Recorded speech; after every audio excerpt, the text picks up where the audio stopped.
The crystalline corridors of the citadel were unlike anything Alara had ever seen. The walls pulsed with a faint inner light, creating patterns that seemed to respond to their presence, brightening as they approached, dimming as they passed. It was beautiful and unsettling, like walking through the veins of some vast sentient being. The Empire builds their structures to be extensions of themselves, Khan whispered as they moved cautiously through the maintenance tunnels. The crystal responds to their biorhythms, recognizing them as authorized personnel. It's why infiltration is so difficult. The building itself can detect intruders.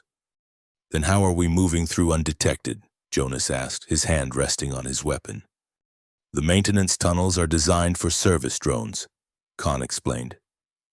The sensitivity is lower here, but once we enter the main facility... He didn't need to finish the thought. They all understood the danger would increase exponentially.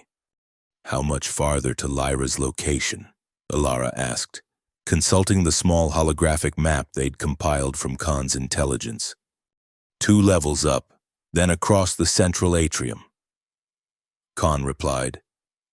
The detention cells are adjacent to the Emperor's private quarters, the most heavily guarded section of the Citadel. And the biological weapons lab? 1 level below us in the research wing, it's separate from the detention area but equally secure. Alara considered their options. Their original plan to split into teams was no longer viable if Lyra had been moved to a high-security area. They would need to stay together, at least until they had a better understanding of the Citadel's internal security measures. We go for Lyra first, she decided, and once we have her, she can guide us to the weapons lab. Her knowledge of the facility will be invaluable. They continued through the maintenance tunnels, moving as quietly as possible despite the crystalline floor that seemed to amplify every footstep. At each junction, they paused, checking for patrol drones or security personnel before proceeding. Finally, they reached a service hatch that, according to their map, would lead them into the main facility near the central atrium. Alara gestured for Jonas to take up position on one side of the hatch while she covered the other. Khan crouched between them, ready to input the access codes he had acquired through his intelligence network. Remember, Alara whispered. Once we're in the main corridors, we'll have minimal time before the structure detects unauthorized presences. Move fast, stay together, and be prepared to fight if necessary. Jonas nodded, his expression focused. Ready when you are, Captain. Khan entered the access code, his fingers moving swiftly across the crystalline panel. For a moment, nothing happened. Then, with a soft chime that seemed unnaturally loud in the confined space, the hatch slid open. They emerged into a corridor much broader and more elegant than the maintenance tunnels. The walls here were polished to a mirror finish, the crystal so clear that it seemed almost invisible in places. The floor was inlaid with patterns of gold and silver that shifted subtly as they watched, like ripples in a pond. Central atrium is ahead, Khan whispered, pointing to a large open space visible through a series of archways. We need to cross it to reach the detention level. It's too exposed, Alara said, studying the atrium. It was a vast circular chamber that rose the full height of the citadel, with walkways and balconies at each level connected by crystalline bridges and floating platforms. Empire personnel moved throughout the space, their tall, elegant forms distinctive even at a distance. We need another route. There isn't one, Khan replied grimly. The detention level is accessible only through the atrium or the Emperor's private elevators. Jonas studied the movement patterns in the atrium. The shift change we timed our arrival with, it's creating some confusion down there. If we move now, stay to the periphery, we might make it across without attracting attention. It was a risk, but they had no better options. Alara nodded her agreement. Lead the way, Lieutenant, Ambassador, Stay between us. They slipped into the atrium, keeping to the shadows along the outer wall.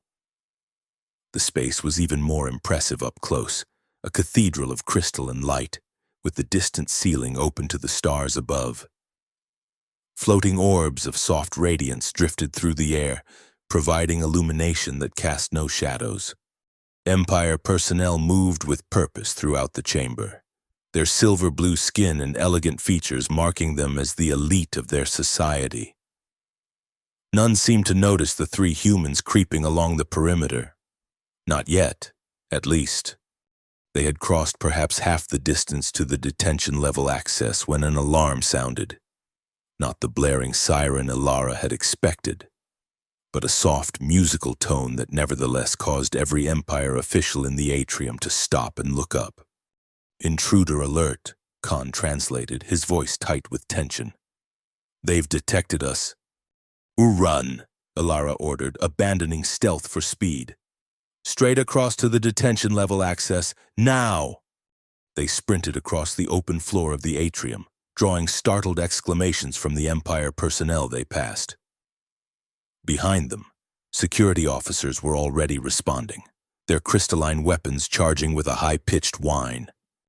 "Take cover," Jonas shouted as the first energy blast struck the floor around them, sending shards of crystal flying in all directions. They dove behind a decorative column, its thick crystal providing momentary protection from the barrage. But they were still a good 30 meters from the detention level access, with open ground between them and their goal. "We need a diversion," Ilara said, assessing their options. "Something to draw their fire while we make the final push." Before either of her companions could respond, a new alarm sounded, different from the first, more urgent. The security officers paused in their attack, clearly receiving new instructions through their neural interfaces. "What's happening?" Alara asked Khan. The ambassador's eyes widened in surprise. "It's Lyra," he said, checking his quantum device, which had begun pulsing rapidly. "She's escaped her cell. She's creating a diversion for us." "Where is she?" Jonas demanded.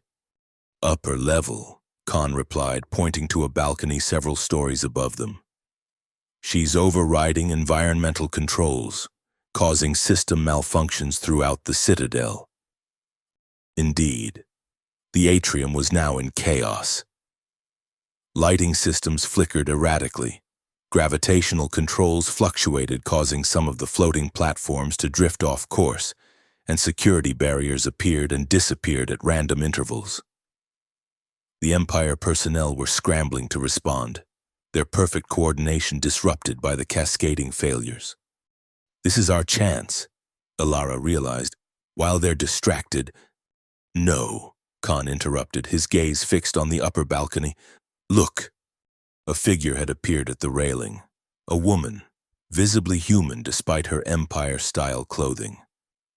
Her dark hair was pulled back severely, her face thin but determined, and beside her, half hidden behind her legs, was a small child, no more than 2 or 3 years old.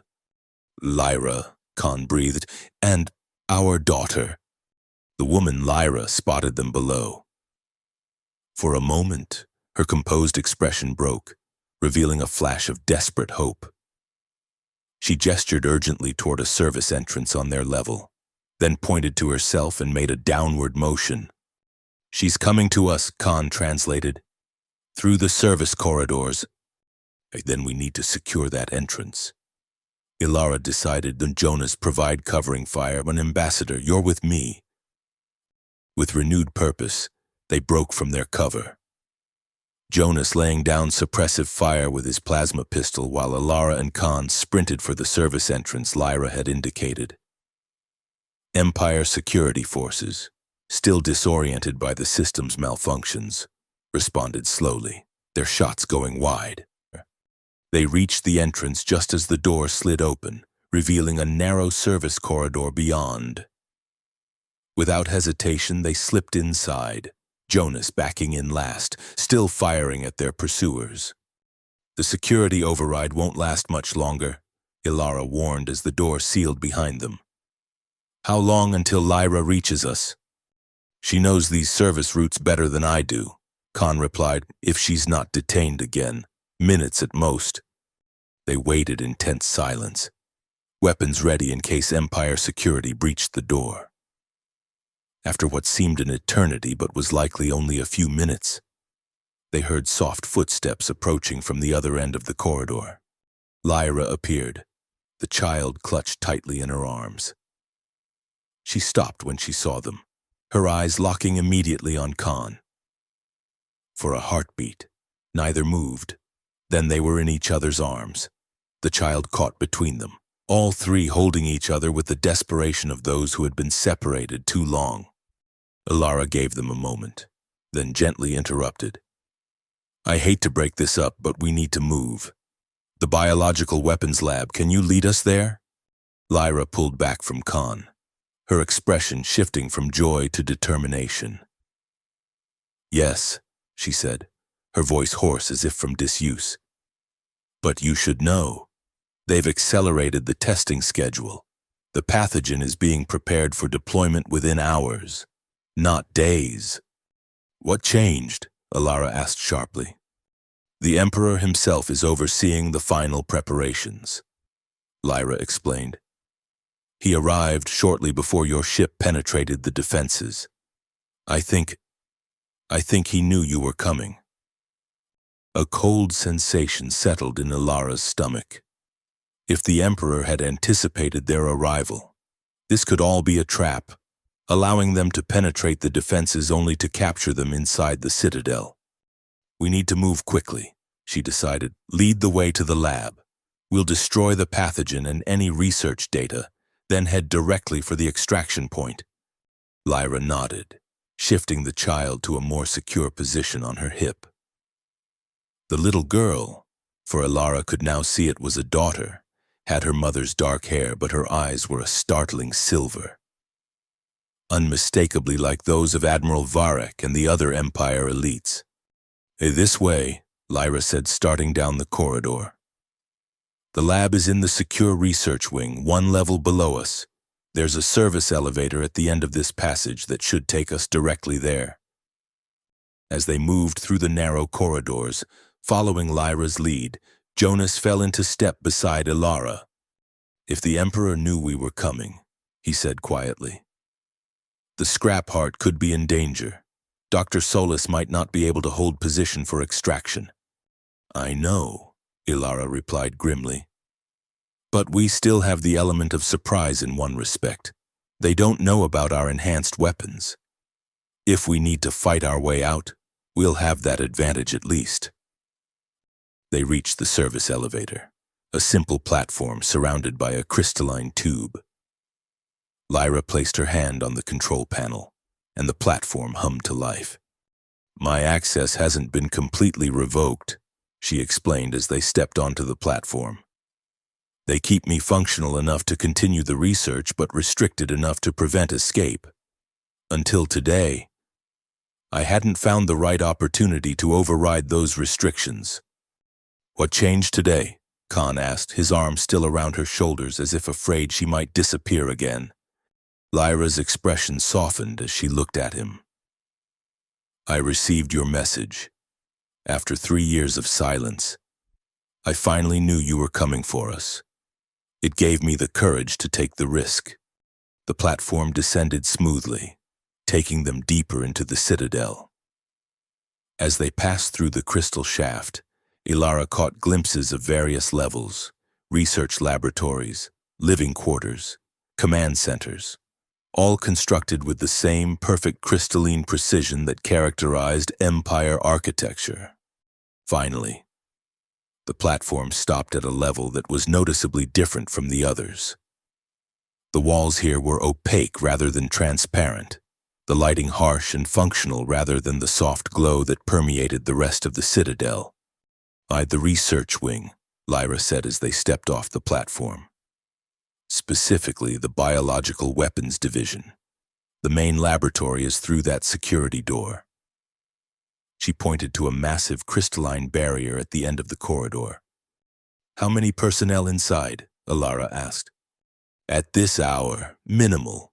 2 or 3 researchers, perhaps a security officer. The primary team would have been dismissed once the final preparations were complete. And the pathogen itself, where is it stored? Central containment chamber, Lyra replied. A specialized vault designed to preserve biological samples in stasis. It's my design, actually. Her voice held a note of shame.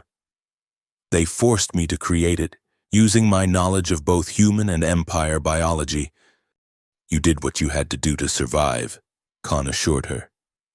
Now we'll use that knowledge to save our people. Alara studied the security door, noting the advanced locking mechanism and the subtle shimmer that suggested a force field was also in place. Can you get us through? She asked Lyra. Yes, but it will trigger an alert. Once we're inside, we'll have minutes at most before security forces arrive. Then we work fast. Ilara decided, Jonas, you and I will neutralize any personnel inside. Ambassador, you and Lyra focus on destroying the pathogen and any research data, in and out, as quickly as possible. They positioned themselves on either side of the security door, weapons ready. Lyra handed the child to Khan, then placed her palm against the locking mechanism, her eyes closing in concentration as she mentally bypassed the security protocols she had helped design. The door slid open with a soft hiss, revealing a large laboratory beyond.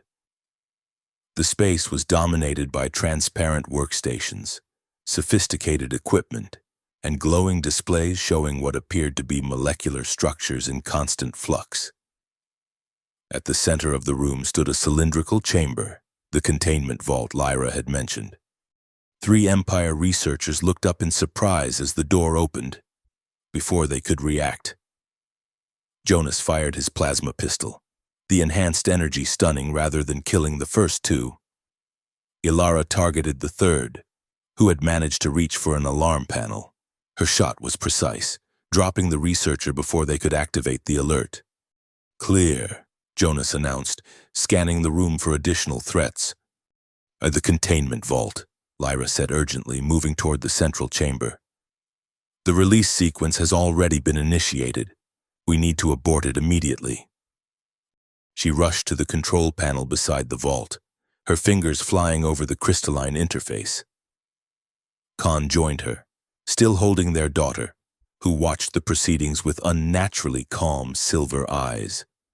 The system's locked, Lyra said, frustration evident in her voice. They've implemented final stage protocols. I can't override it from here. What does that mean? Alara demanded, joining them at the vault. It means the pathogen is already being prepared for deployment. Lyra explained. The containment field is dissolving and the dispersal mechanism is activating. In approximately 15 minutes, it will be released into the Citadel's ventilation system for final testing. Can we physically destroy the vault? Jonas suggested. Lyra shook her head. The crystal is reinforced to withstand extreme force, and even if we could break it, releasing the pathogen prematurely would kill us all instantly. There must be another way to abort the sequence, Alara insisted. Think. Lyra, you designed this system. There has to be a failsafe. Lyra's expression shifted as realization dawned. The Emperor's override. Every critical system in the Citadel has a direct link to the Emperor's neural interface. He can abort any process instantly, regardless of security protocols. And how do we access that without the Emperor? Khan asked. We don't need the Emperor himself, Lyra said slowly. Just his genetic signature and neural pattern. She looked down at the child in Khan's arms, which our daughter has, at least partially. She's not just our child, she's the first viable human Empire hybrid. Her DNA contains markers from both species, including the royal lineage through Varek's connection to the Emperor. You want to use our daughter to override the system? Khan asked, clearly uncomfortable with the idea. Not exactly, Lyra clarified. I need a sample of her genetic material, A drop of blood would be sufficient. Combined with my knowledge of the system architecture, it might be enough to fool the override into activating. It was a desperate plan, but they had no better options. Time was running out, both for them and for humanity if the pathogen was deployed. "I do it," Alara ordered, "but be quick. We've been in here too long already." Lyra nodded, gently taking her daughter's hand.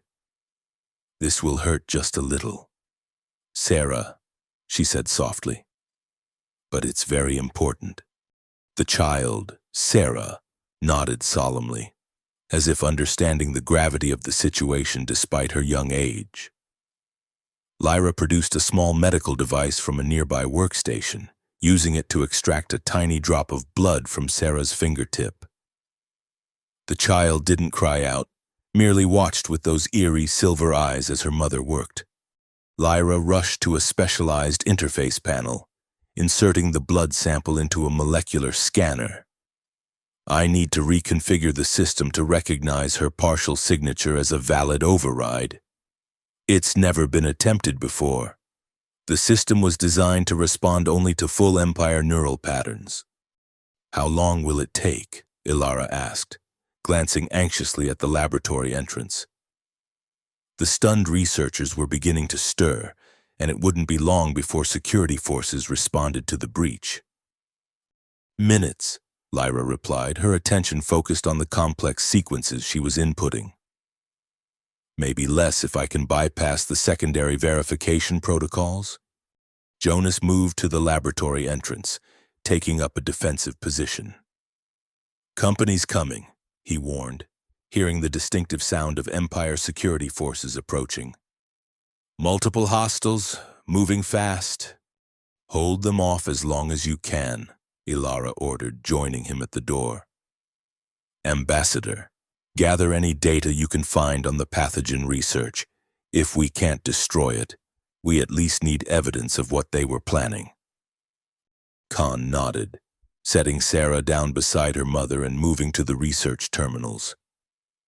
He began downloading data onto a portable device he had brought for this purpose, his diplomatic training making him surprisingly efficient at identifying the most critical information. The first energy blasts struck the doorframe, sending crystalline shards flying into the laboratory. Jonas returned fire, his enhanced plasma weapon cutting through the Empire security forces' shields with surprising effectiveness. "They weren't expecting that," he said with grim satisfaction as several guards fell back, clearly shocked by the power of his weapon. "But there are more coming. A lot more." Ilara tapped her comm unit. "Dr. Solis, status report." "A maintaining position," came the immediate response. "But Empire vessels are beginning to circle. They haven't detected us yet. But it's only a matter of time. They be ready to move on my signal," Ilara instructed. "We'll need immediate extraction once we've neutralized the threat here." "Understood, Captain. The engines are primed and weapons charged." The firefight at the laboratory entrance intensified as more security forces arrived. Jonas and Ilara maintained their defensive position, alternating fire to maximize their coverage. But they were gradually being forced back into the laboratory.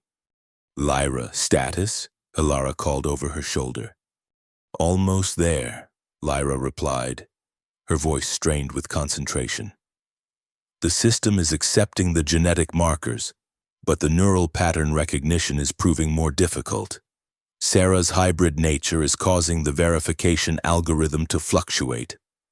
Whatever you're going to do it fast," Jonas warned as a particularly powerful blast struck just above his head. "We can't hold this position much longer." As if in response to his words, a new figure appeared behind the Empire security forces, taller, more commanding, with the unmistakable bearing of authority. The guards parted to let him pass, their weapons lowering slightly in deference. "Admiral Varek," Khan breathed, recognizing the newcomer immediately. The Admiral stepped forward, his silver eyes scanning the laboratory until they locked on Lyra and the child beside her. For a moment, his perfect features betrayed a flicker of emotion, something complex that might have been anger, grief, or perhaps even longing. "So," he said, his cultured voice carrying easily across the distance, "the prodigal daughter returns, bringing the abomination with her." His gaze shifted to Khan. "And the human who corrupted my bloodline. How convenient that you're all here together. It will make your execution that much more efficient." "Father," Lyra said, straightening from her work at the interface panel, "you know what's happening here is wrong.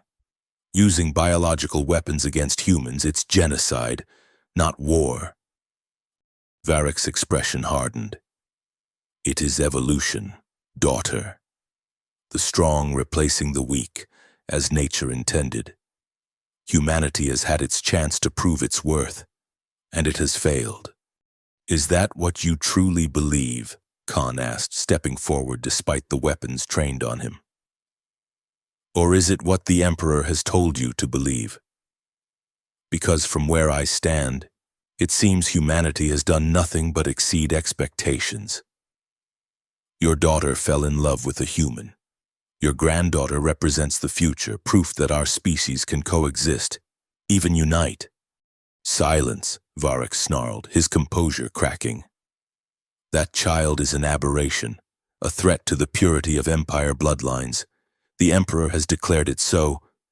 While they spoke, Alara noticed Lyra subtly continuing her work at the interface panel, her fingers moving in small, precise gestures that might be mistaken for nervous fidgeting.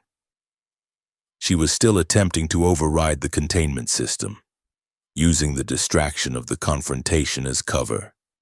"The Emperor is afraid," Ilara said, drawing Varick's attention away from Lyra. "That's why he's rushing the deployment of this weapon. Our victory against your dreadnoughts showed him that humans aren't as weak as he thought. The Scrap Heart, a vessel you dismissed as floating garbage, defeated the pride of your fleet." Varick's silver eyes narrowed. "A momentary setback, nothing more. The Shadow Fleet would have destroyed you in the nebula if not for an unfortunate malfunction." "You mean the Void Stalker?" Jonas asked, a hint of smugness in his voice despite their precarious position. "We didn't just escape it, Admiral. We wounded it. Another Empire invincible proven otherwise." Fury flashed across Varick's perfect features, quickly controlled but unmistakable. "Enough of this. You are surrounded, outnumbered, and seconds from death. Surrender now, and I may consider allowing the child to live as a research subject, of course." "Never," Khan declared, moving to stand beside his wife and daughter. "We would rather die together than live under your control again." Throughout this exchange, the child, Sarah, had remained unnaturally quiet, her silver eyes moving between the adults with an awareness that seemed impossible for one so young. Now, as tension in the laboratory reached its peak, she placed her small hand on the interface panel beside her mother's. The effect was immediate and dramatic. The panel flared with light, the system responding to her touch in a way it hadn't to Lyra's manipulations. Alarms sounded throughout the laboratory as the containment vault's security protocols began to disengage. "What have you done?" Varick demanded, genuine alarm in his voice as he saw the containment field fluctuating. "She's done what I couldn't," Lyra replied, wonder in her voice as she watched the system respond to her daughter's touch. "The override is accepting her as a legitimate authority. Her hybrid nature isn't confusing the system. It's allowing her to interface with it in ways neither humans nor Empire can." The vault's crystal surface was now pulsing with energy, the molecular structure of the pathogen visible within as it began to break down and dissolve. "Stop this immediately," Varick commanded, stepping forward only to be halted by the continuing plasma fire from Jonas and Ilara. "It's too late, Admiral," Lyra said, triumph replacing fear in her expression. "The pathogen is being neutralized at the molecular level. The research data is being purged from the system. Your weapon is finished. Varek's face contorted with rage. He raised his own weapon, a crystalline device more elegant and deadly than those carried by his security forces, and aimed it directly at Sarah. "And then the abomination dies first," he declared. "No!" 3 voices shouted simultaneously. Khan, Lyra, and surprisingly, Ilara, as they moved to shield the child. But before Varek could fire, another alarm sounded, different from the containment breach warning, more urgent and pervasive. The crystalline walls of the laboratory itself began to pulse with red light, a color never seen in normal Empire architecture. "A proximity alert," one of the security officers reported, his attention diverted from the standoff. "Multiple vessels have entered the upper atmosphere. They're firing on the defense platforms." For the first time, uncertainty flickered across Varek's face. "What vessels?" The Shadow Fleet reported no pursuit. Ilara's comm unit activated, Dr. Solis's voice coming through with unusual urgency. "Captain, you need to evacuate immediately. Friendly forces have arrived, a fleet of ships like the Scrap Heart. They're engaging the Empire defenses, creating a diversion for our extraction, but the window will be brief." Hope surged through Ilara. The other ships Ambassador Khan had mentioned in his intelligence network, the ones she had bluffed Admiral Varek about during their first encounter, they were real after all. Humanity had been preparing for this moment in secret, building vessels that, like the Scrap Heart, concealed their true capabilities beneath unassuming exteriors. "Understood," she replied into her comm. "Prepare for immediate extraction. We're on our way." The distraction of the new alert gave them the opening they needed. Jonas laid down suppressive fire, forcing Varek and his security forces to take cover. Ilara moved to the containment vault, confirming that the pathogen was indeed being neutralized, the molecular structure breaking down into harmless components. "We need to move now," she ordered. "Ambassador Lyra, bring the child. Lieutenant Reed, cover our retreat." "There's a secondary exit," Lyra said, pointing to a maintenance door partially hidden behind research equipment. "It leads to a service corridor that connects to the landing platform on the eastern face of the Citadel." "Dr. Solis," Ilara called into her comm. "Change of extraction point, eastern platform, tertiary level, then can you reach it?" "Affirmative," came the response. "ETA 3 minutes.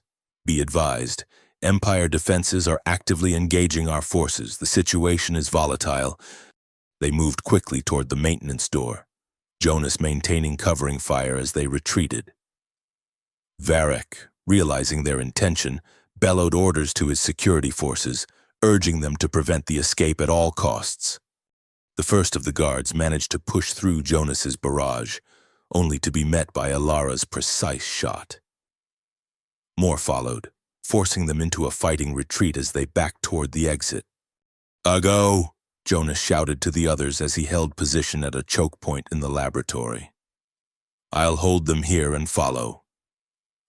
"We move together, Lieutenant," Ilara countered, unwilling to leave any of her crew behind. "With respect, Captain, someone needs to slow them down or none of us will make it." Jonas's expression was determined, his decision already made. "I'll be right behind you. Promise." There was no time to argue. Every second they delayed decreased their chances of reaching the extraction point before Empire reinforcements cut off their escape route. 2 minutes, Ilara said firmly. "Then you follow regardless of the situation here. That's an order, Lieutenant." Jonas nodded, a small smile playing at the corners of his mouth despite the gravity of the moment. "Aye, Captain. 2 minutes it is." Ilara joined Khan, Lyra, and Sarah at the maintenance door, which Lyra had already opened to reveal a narrow corridor beyond. With a final glance at Jonas, who had taken up position behind an overturned workstation, Ilara led the way into the service passage. They moved as quickly as possible through the cramped corridor, the sounds of combat fading behind them as they put distance between themselves and the laboratory. Lyra carried Sarah, the child clinging to her mother with surprising strength, those silver eyes watchful and alert. "The platform access is ahead," Lyra said, pointing to a hatch at the end of the corridor. "But it will be guarded. Standard security protocol for all external access points." "How many guards?" Alara asked, checking her weapons charge. "2, typically. More if the alert level has escalated." They reached the hatch, pausing to listen for movement beyond. Ilara could hear the distinctive hum of Empire energy weapons and the more distant sound of explosions, the battle raging in the skies above the fortress world. "I'll go first," she decided. "Ambassador, stay with your family, so if anything happens to me, wait for Lieutenant Reed, then proceed together." Without waiting for a response, Ilara activated the hatch release. The door slid open, revealing a small antechamber with another door beyond, the final barrier between them and the landing platform. As Lyra had predicted, 2 Empire guards stood at attention, their crystalline weapons held at the ready. Ilara moved before they could react, her enhanced plasma pistol firing twice in rapid succession. Both guards fell, their perfect forms crumpling in a way that seemed almost graceful. "Clear," she called back to the others. "Move quickly." They joined her in the antechamber, Khan now carrying Sarah while Lyra worked to override the final door's security protocols. Beyond the transparent crystal of the outer wall, they could see the landing platform and the battle raging in the sky beyond. It was a spectacular and terrifying sight. Empire dreadnoughts, their crystalline hulls gleaming in the light of the fortress world's sun, exchanged fire with smaller, less elegant vessels that nonetheless moved with incredible speed and precision. The human ships, for they could only be human, utilized the same hybrid energy weapons as the Scrap Heart, their beams cutting through Empire shields with devastating effect. "The door's unlocked," Lyra announced as the final barrier slid open, letting in a rush of thin, cold air from the exterior platform. They stepped out onto the landing pad, immediately buffeted by wind and the concussive force of nearby explosions. The platform extended from the side of the citadel like a crystal shelf, with no railings or barriers to prevent a fall to the surface thousands of meters below. "Where's the ship?" Khan asked, shielding Sarah from the wind as he scanned the chaotic skies. As if in answer to his question, the Scrap Heart appeared from behind a cloud of debris, its engines flaring as Dr. Solus maneuvered it toward the platform. The ship looked different, its hull transformations fully deployed, the previously hidden armor now gleaming in the sunlight, no longer disguised as a patchwork of scrap metal. "Oh, there," Alara pointed. "Dr. Solus is bringing her in. We need to be ready to board the moment she touches down." But as the Scrap Heart approached, a new threat appeared. A sleek, predatory vessel emerged from the swirling battle above, the unmistakable silhouette of the Void Stalker, its organic hull bearing visible scars from their previous encounter but still very much functional. "No," Ilara breathed, recognizing the danger immediately. "It followed us here."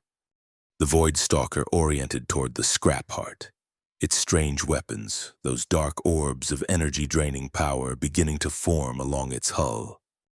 Dr. Solus," Ilara shouted into her comm. "Evasive maneuvers. The Void Stalker is targeting you." The Scrap Heart banked sharply, narrowly avoiding the first volley of dark projectiles. But the evasion took it away from the landing platform, forcing Dr. Solus to circle back for another approach. "Where's Jonas?" Khan asked, his eyes on the maintenance door they had come through. "He should have been right behind us." Ilara checked her chronometer. More than 3 minutes had passed since they'd left the lieutenant covering their retreat. Too long. Something had gone wrong. Before she could respond, the door to the antechamber slid open once more. But it wasn't Jonas who emerged. It was Admiral Varek, his perfect features marred by a plasma burn along one cheek, his silver eyes blazing with cold fury. "Did you think I would let you escape so easily?" he demanded, his crystalline weapon raised. Behind him, several security officers fanned out, creating a semicircle of lethal force. "Your human lieutenant fought admirably. I'll grant you that. He disabled 6 of my best guards before we subdued him." "Is he alive?" Alara asked, her voice steady despite the fear gripping her heart. "For now," Varek replied with cruel indifference. "His fate, like yours, depends on what happens in the next few moments." In the sky above them, the battle continued to rage. The Scrap Heart was still engaged with the Void Stalker, both vessels maneuvering in a deadly dance as they exchanged fire. Dr. Solis was proving herself an exceptional pilot, keeping the ship just beyond the Void Stalker's optimal firing range while looking for an opening to approach the platform. "It's over, Admiral," Ilara said, buying time as she assessed their options. "The pathogen is destroyed, the research data is purged, and your fleet is being decimated by ships you didn't even know existed. Humanity isn't the weak, submissive species you thought we were." "This changes nothing," Varek insisted. "The Empire spans galaxies. This insurrection is but a momentary inconvenience. The Emperor will crush your pathetic resistance and ensure humanity never rises again." "Father," Lyra said, stepping forward despite the weapons trained on her. "Look around you. Look at what's happening. The Empire has been wrong about humans from the beginning. They're not inferior, they're different. They adapt. They innovate. They survive against impossible odds. Isn't that strength, by any definition?" For a brief moment, something flickered in Varek's expression. A hint of doubt, perhaps, or a glimmer of the love he had once felt for his daughter. "And what of my granddaughter?" Lyra continued, gesturing to Sarah, who watched the proceedings with those unnervingly intelligent silver eyes. "She carries both bloodlines. She interfaced with Empire technology in ways neither of our species can alone.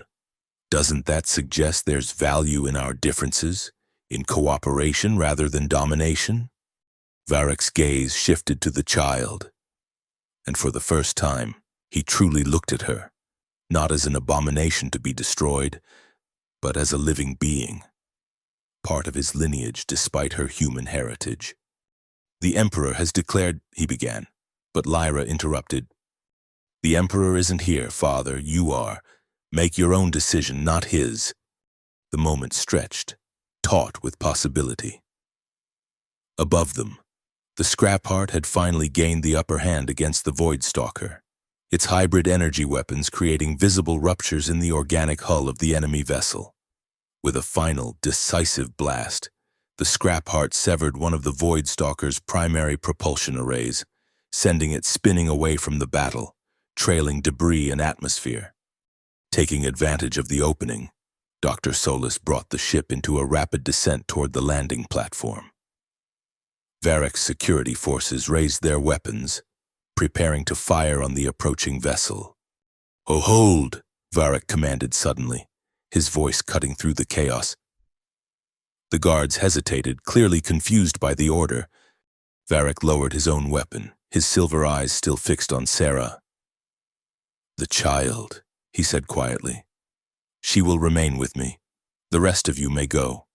"No," Khan replied immediately, his arms tightening around his daughter, "that we stay together, as a family." "This is not a negotiation, human," Varek snapped. "It is the only offer you will receive. The child stays, to be raised properly, educated in her Empire heritage. In return, you and my daughter may leave this place alive." "And what of Captain Vance?" Lyra asked. "And Lieutenant Reed?" "The captain may go with you," Varek conceded. "The lieutenant remains as insurance of your good behavior. He will be released once you have left Empire space. It was an impossible choice. Leave Sarah behind. or doom them all to certain death.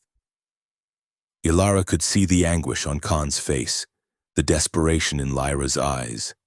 They had come so far, risked so much, only to be forced into an unthinkable decision at the final moment.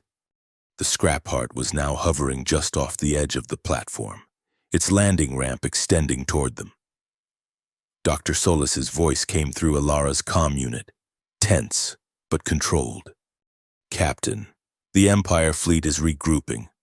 Our forces are beginning to withdraw. We need to leave now if we're going to make it through the defensive perimeter."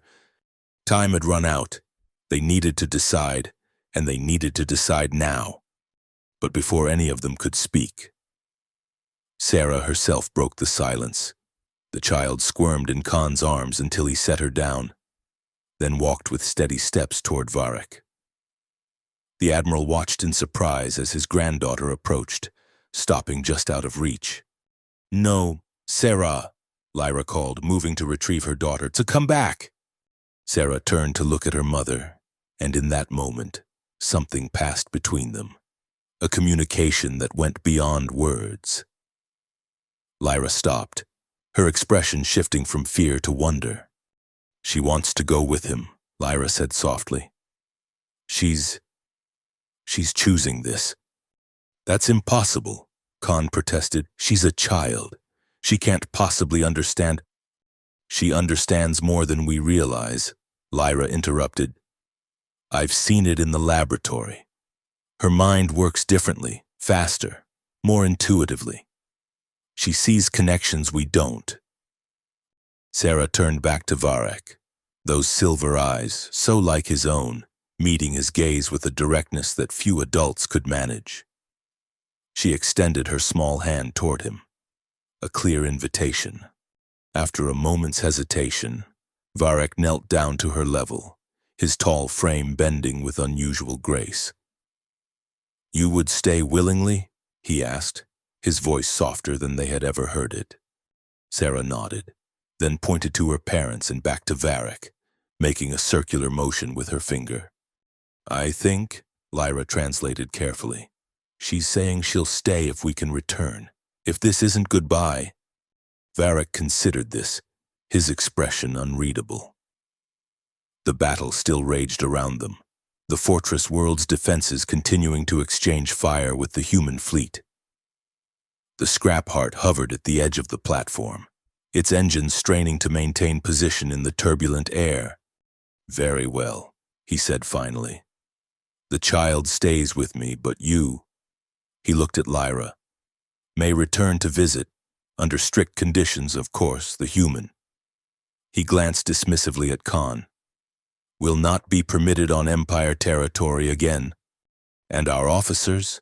Ilara pressed. "Lieutenant Reed is part of our crew, and we don't leave our people behind." Varek's jaw tightened, but he nodded curtly.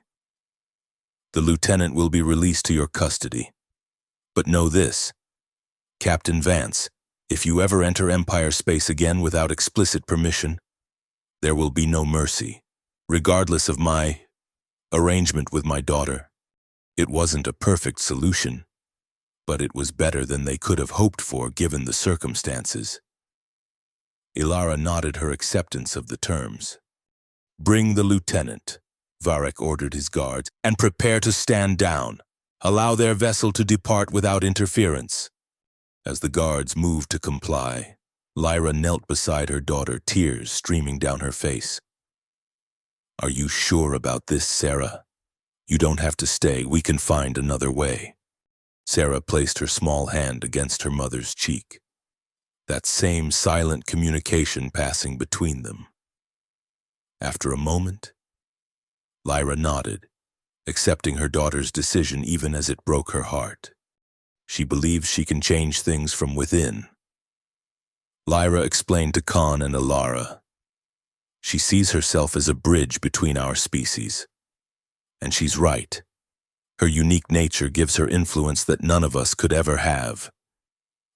The guards returned, half carrying a battered but conscious Jonas between them. They released him at the edge of the platform, where he stumbled before Ilara caught him, supporting his weight as he regained his balance. Sorry for the delay, Captain, he managed, his voice rough but his spirit unbroken. Got a bit tied up with the Admiral's hospitality. You're right on time, Lieutenant, Ilara assured him, relief evident in her voice. We're leaving. The Scrap Heart's landing ramp was now fully extended, touching the edge of the platform. Dr. Solis appeared at the top, her normally impassive face showing rare concern as she took in the scene. Hey, Captain, she called. We need to leave immediately. The Fortress World's primary defenses are coming back online. Our window is closing. Lyra embraced her daughter one final time, whispering something in her ear that made the child nod solemnly. Khan joined them, his grief palpable as he said goodbye to the daughter he had only just met. Then, with visible effort, they pulled away, moving toward the Scrap Heart, while looking back repeatedly at Sarah, who stood beside Varric with perfect composure, her small hand now held in his much larger one. Ilara helped Jonas onto the ramp, then followed the others into the ship. As the ramp began to close, she caught a final glimpse of the strange tableau on the landing platform. The Empire Admiral and his half-human granddaughter, watching as their family departed. The Scrap Heart pulled away from the Fortress World, its engines straining as Dr. Solis guided it up through the atmosphere, navigating the ongoing battle between Empire and human forces. The human fleet, having accomplished its diversion, was already beginning to withdraw, their sleek vessels disengaging from combat and disappearing into the darkness of space. On the bridge, a somber mood prevailed despite their escape. Lyra and Khan stood together at the viewport, watching as the crystalline surface of the Fortress World receded behind them. Their victory had come at a terrible personal cost. She'll be safe, Lyra said softly, as much to convince herself as Khan. My father won't harm her, not now that he's seen her, spoken with her, and she's strong, stronger than any of us realized. We'll see her again, Khan promised, his arm around Lyra's shoulders. This isn't the end, just a different path than we expected. Ilara, monitoring the tactical display as they approached the edge of Empire space, couldn't help but reflect on the unexpected turn of events. They had accomplished their primary objectives, destroying the biological weapon, gathering evidence of the Empire's plans, and extracting Lyra. But they had also achieved something potentially more significant, a first, tentative step toward understanding between humans and the Empire. Sarah, with her unique hybrid nature and her choice to remain with Varric, represented a possibility that neither side had considered before. Not conquest or submission, but coexistence. It was a fragile hope, easily crushed by the weight of history and prejudice. But a hope, nonetheless. Captain, Jonas said, interrupting her thoughts as he joined her at the command console. Despite his injuries, he had insisted on returning to duty once Dr. Solis had treated the worst of his wounds. The human fleet is hailing us. They're requesting rendezvous coordinates. Tell them to meet us at the edge of the Helios Nebula. Ilara decided, we have much to discuss, it seems, as the Scrap Heart accelerated away from Empire territory, leaving behind the crystalline beauty and rigid hierarchy of the Fortress World. Ilara felt a sense of completion. The mission that had begun with a distress call and an Empire Armada had evolved into something far more complex and consequential than anyone could have predicted. They had proven that humanity was not the weak, inferior species the Empire believed them to be.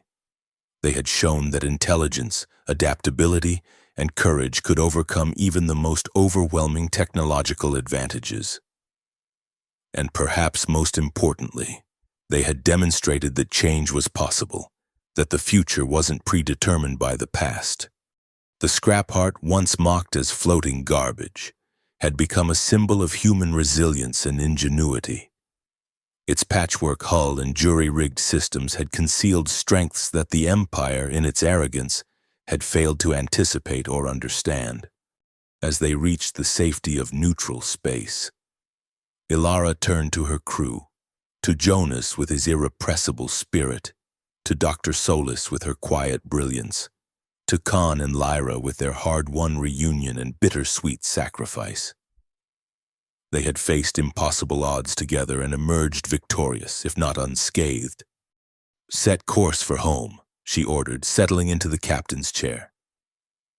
"Our work here is done." But even as the words left her lips, Ilara knew they weren't entirely true. Their confrontation with the Empire had not ended with their escape from the fortress world. It had only evolved into something new and uncertain. A complex relationship that would be shaped, in part, by a silver-eyed child with the blood of both worlds flowing through her veins. The future remained unwritten, full of both danger and possibility. And whatever came next, the Scrapheart and its crew would face it as they had faced everything else, together, with determination, ingenuity, and the unshakable belief that even the most overwhelming challenges could be overcome. As the stars streaked past the viewports, Ilara allowed herself a small smile. The Empire had mocked their scrap ship until it turned their Armada to ash and changed the course of history. It wasn't a bad legacy for a vessel held together by hope and determination. Not bad at all. Captain Ilara Vance ran her fingers along the pitted bulkhead of the Scrapheart, feeling every dent and weld beneath her calloused fingertips. The ship had been her home for 3 years now, though home was perhaps too generous a term for the battered frigate. Its rusted plating and sparking conduits made it look more like a floating junkyard than a vessel of war. But appearances, as Ilara knew all too well, could be deceiving. "Captain," Lieutenant Jonas Reed's voice crackled through her comm unit, interrupting her inspection. "You might want to see this." Ilara sighed, tapping her earpiece. "On my way." She made her way through the narrow corridors, ducking under hanging wires and stepping over exposed circuitry. The Scrapheart had been cobbled together from salvaged parts, a patchwork vessel that somehow managed to fly despite its jury-rigged systems and mismatched components. To an outsider, it looked like a disaster waiting to happen. To Ilara and her crew, it was their greatest advantage. The bridge was a cramped space dominated by screens and control panels. Lieutenant Reed stood at the weapons console, his lanky frame hunched over the display. His sandy hair fell across his forehead as he worked, and he brushed it back with an impatient gesture. "What have you got, Reed?" Ilara asked, moving to stand beside him. Jonas straightened, a cocky grin spreading across his face. "Distress beacon, Captain, civilian transport about 2 clicks from our position." "Ooh, genuine." "Hard to say, signal's clean, but..." He shrugged. "You know how the Empire likes to play." Ilara nodded. The Empire had been expanding aggressively into human territory for decades, using any tactic they could to eliminate resistance. False distress calls were a common ploy to lure in sympathetic ships. "Get me Dr. Solis," she said, settling into the captain's chair. A moment later, the ship's engineer appeared on the main view screen. Dr. Mara Solis was a tall, severe woman with dark hair pulled back in a tight bun. Her expression, as always, was impassive. "Captain," she acknowledged with a curt nod. "I assume this is about the beacon." "Can we spare the fuel for a detour?" Ilara asked. Dr. Solis consulted a tablet. "Barely. We're running on fumes as it is, but if there are civilians in danger..." "Understood." Ilara turned to Jonas. "Launch a recon drone. Let's see what we're dealing with before we commit." "Aye, Captain." Jonas's fingers flew over the controls, and a small smile played at the corners of his mouth. "Drone away." Ilara watched as the tiny holographic representation of their drone separated from the Scrapheart. and sped toward the distress signal. Standard procedure dictated caution, especially this close to Empire territory. New Dawn was a frontier colony, one of the last remaining outposts of human independence after the subjugation treaties 50 years ago. They couldn't afford to lose any more ships or lives to Empire trickery. Captain Vance, a new voice called from the entrance to the bridge. May I have a word? Ambassador Tylo Khan stood in the doorway, his immaculate uniform a stark contrast to the worn attire of the ship's crew. His silver hair was perfectly styled, his posture rigid with diplomatic formality. Ilara had never quite trusted the man, despite his credentials. There was something in his eyes, a hidden agenda that she couldn't quite decipher. Ambassador, she acknowledged. We're a bit busy at the moment. So I see. Khan stepped onto the bridge, his gaze sweeping over the consoles. Another rescue mission? I thought our priority was reaching New Dawn. It is, Ilara replied evenly. But we don't abandon our own. Khan's expression tightened. Admirable, Captain, but I must remind you that my diplomatic mission takes precedence. The colony is expecting us. They can wait a few more hours. Captain, Jonas interrupted, his voice suddenly tense. You need to see this. Ilara turned back to the main screen, where the drone's feed was now displaying a vast star field, and what appeared at first glance to be a cluster of stars. But as the image sharpened, she felt her blood run cold. Ships, dozens of them, and not just any ships. Empire, she breathed. The drone's sensors identified 12 massive dreadnoughts, their crystalline hulls gleaming in the light of the distant sun. Each was a marvel of engineering, a perfect fusion of advanced technology and artistic design. The Empire prided itself on beauty as much as power, and their vessels reflected that philosophy, sleek, elegant, and devastatingly effective. It's an Armada, Jonas whispered. What the hell are they doing out here? Before Ilara could respond, the drone's audio sensors picked up a transmission. A cultured, slightly amused voice filled the bridge. Attention, unidentified vessel. This is Admiral Varek of the Imperial Fleet. We've detected your probe. Show yourself, unless you're afraid. Jonas glanced at Ilara. They haven't spotted us yet, just the drone. We could still run. Ilara considered their options. Running might only delay the inevitable. If the Empire was mounting a major offensive against New Dawn, they needed to know. Open a channel, she ordered. Audio only. Jonas complied, and Ilara leaned forward. This is Captain Ilara Vance of the independent vessel, Scrapheart. We're on a peaceful mission to New Dawn Colony. There was a pause, then laughter, rich and condescending. The Scrapheart? What an appropriate name. Let us see this vessel of yours, Captain Vance. Ilara hesitated, then nodded to Jonas. Visual feed only. Don't give them our position. The screen shifted, showing Admiral Varek, a tall, elegant being with pale blue skin and silver eyes. Like all Empire elites, he possessed an otherworldly beauty that was both captivating and unsettling. Behind him stood officers at their stations, their movements precise and coordinated. Varek's eyes widened slightly as the drone transmitted images of the Scrapheart back to the Empire vessel. Then his expression morphed into one of undisguised contempt. That, he said slowly, is what you humans call a starship? It looks like floating garbage. Jonas bristled beside her, but Ilara remained calm. She'd heard worse. It gets us where we need to go, Admiral. Does it?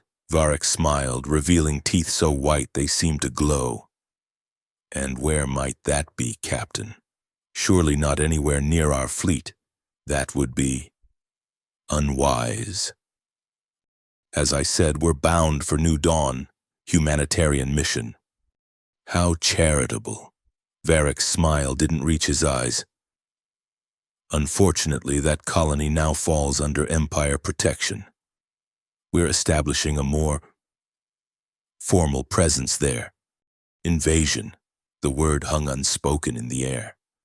The treaties, Ilara began, are being renegotiated. Varric interrupted smoothly. The Emperor feels that humanity has been given enough time to prove its worth. The results have been disappointing. Ilara felt her hands clench into fists.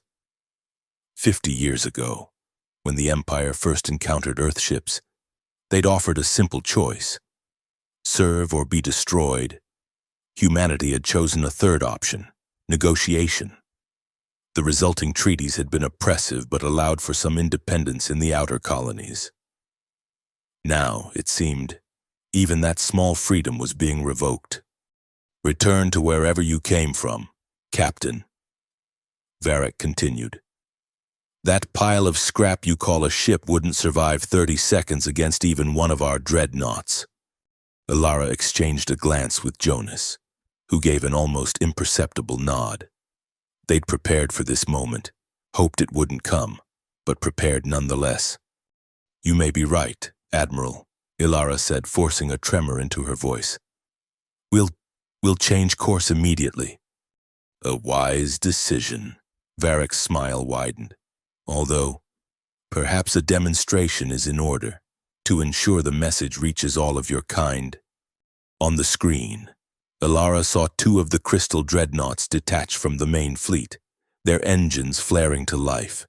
Her heart raced, but she maintained her facade of fear. Please, there's no need. Oh, but there is, Varric interrupted. Humanity must learn its place. Consider this an educational opportunity. The transmission cut off abruptly, leaving the bridge in silence. They're coming for us, Ambassador Khan said, his voice tight. We need to run. No, Ilara replied, rising from her chair. We need to fight. Jonas, initiate Protocol Lazarus. Dr. Solus, prepare the plasma lances. Aye, Captain. Jonas's earlier cockiness had returned, his eyes gleaming with anticipation. On the screen, Dr. Solus nodded sharply. Charging now. Full capacity in 3 minutes. Khan stared at her in disbelief.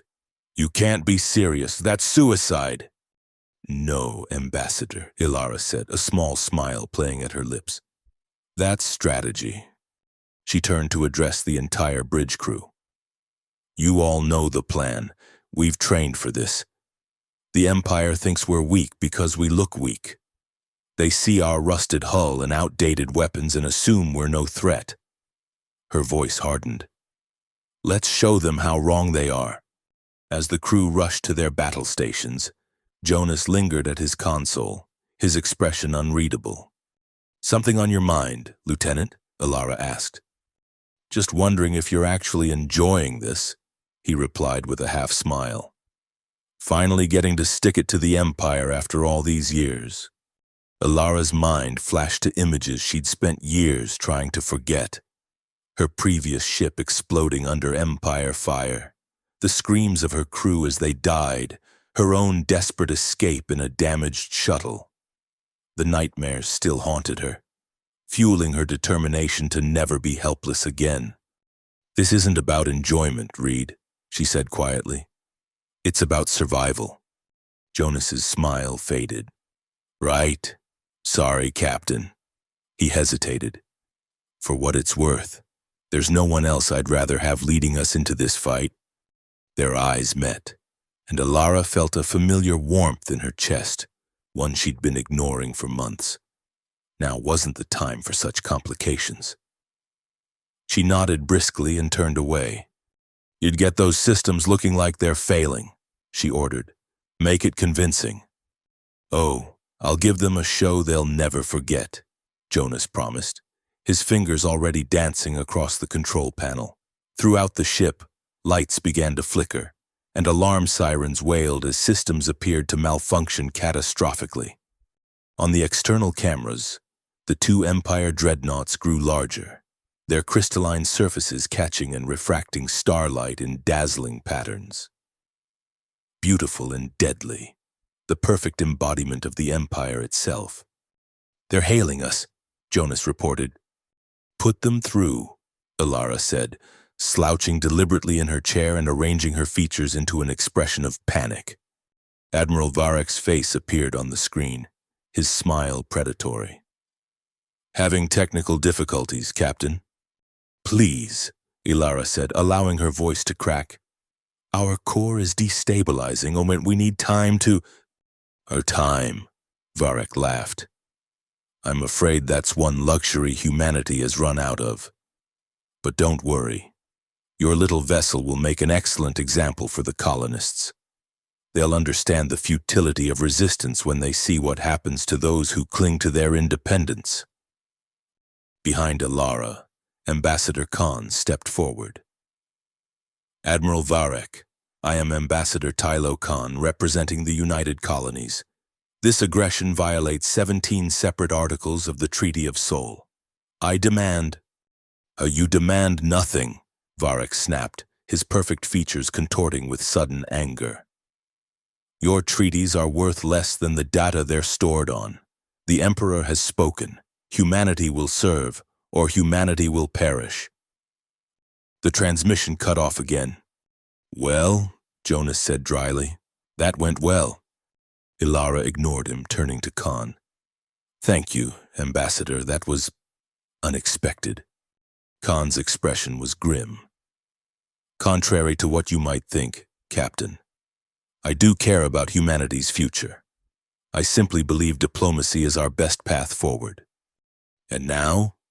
"Now," he said quietly, "I believe I was wrong." The ship shuddered as the scrap heart's sensors detected the powering up of Empire weapons. The two dreadnoughts had moved into attack formation, their crystalline hulls humming with energy. "They're 30 seconds to weapons range," Jonas reported. Ilara tapped her comm. "Dr. Solis, status?" "Plasma lances at 98%, came the immediate response. "Absorption panels ready. Hull transformation primed." "Good." Ilara straightened in her chair, all pretense of fear gone. "On my mark." The scrap heart shuddered again as the first Empire shots, warning shots, flashed past their bow. The next volley wouldn't miss. "They're targeting our engines," Jonas said, his voice steady despite the tension. "Trying to disable, not destroy. They want to board us." "Of course they do," Ilara muttered. "Can't make an example of us if we're just space dust." She watched the targeting computers, waiting for the perfect moment. The Empire ships were closing in, confident in their superiority, their shields minimal. Why waste energy protecting against a scrap ship? "Now," Ilara commanded. Jonas slammed his hand down on the control panel, and the scrap heart transformed. Throughout the ship, hidden systems roared to life. The flickering lights stabilized and brightened. The wailing alarms fell silent. And on the exterior hull, what had appeared to be rusted, patchwork plating snapped into precise configuration, revealing gleaming armor beneath the carefully cultivated disguise. 4 plasma lances, weapons that shouldn't have existed on a ship this size, extended from concealed ports, their tips glowing with concentrated energy. Absorption panels unfurled like metal flowers, ready to capture and redirect enemy fire. "Target the lead dreadnought's energy core," Ilara ordered. "Full power." Jonas's hands flew over the weapons console, his expression one of intense concentration. "Locked on. Firing." The plasma lances discharged simultaneously. 4 blindingly bright beams converging on a single point on the lead dreadnought's hull. For a moment, nothing happened.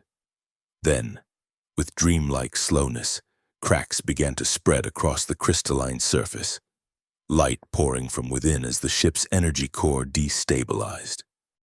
"They're powering up their main weapons," Jonas reported, a note of tension in his voice. "Let them," Ilara replied calmly. "Dr. Solis, prepare for energy absorption." The second dreadnought fired. a massive burst of energy hurtling toward the scrap heart. But instead of impacting the hull, the blast was caught by the absorption panels, which glowed bright blue as they channeled the enemy fire into the ship's own weapon systems.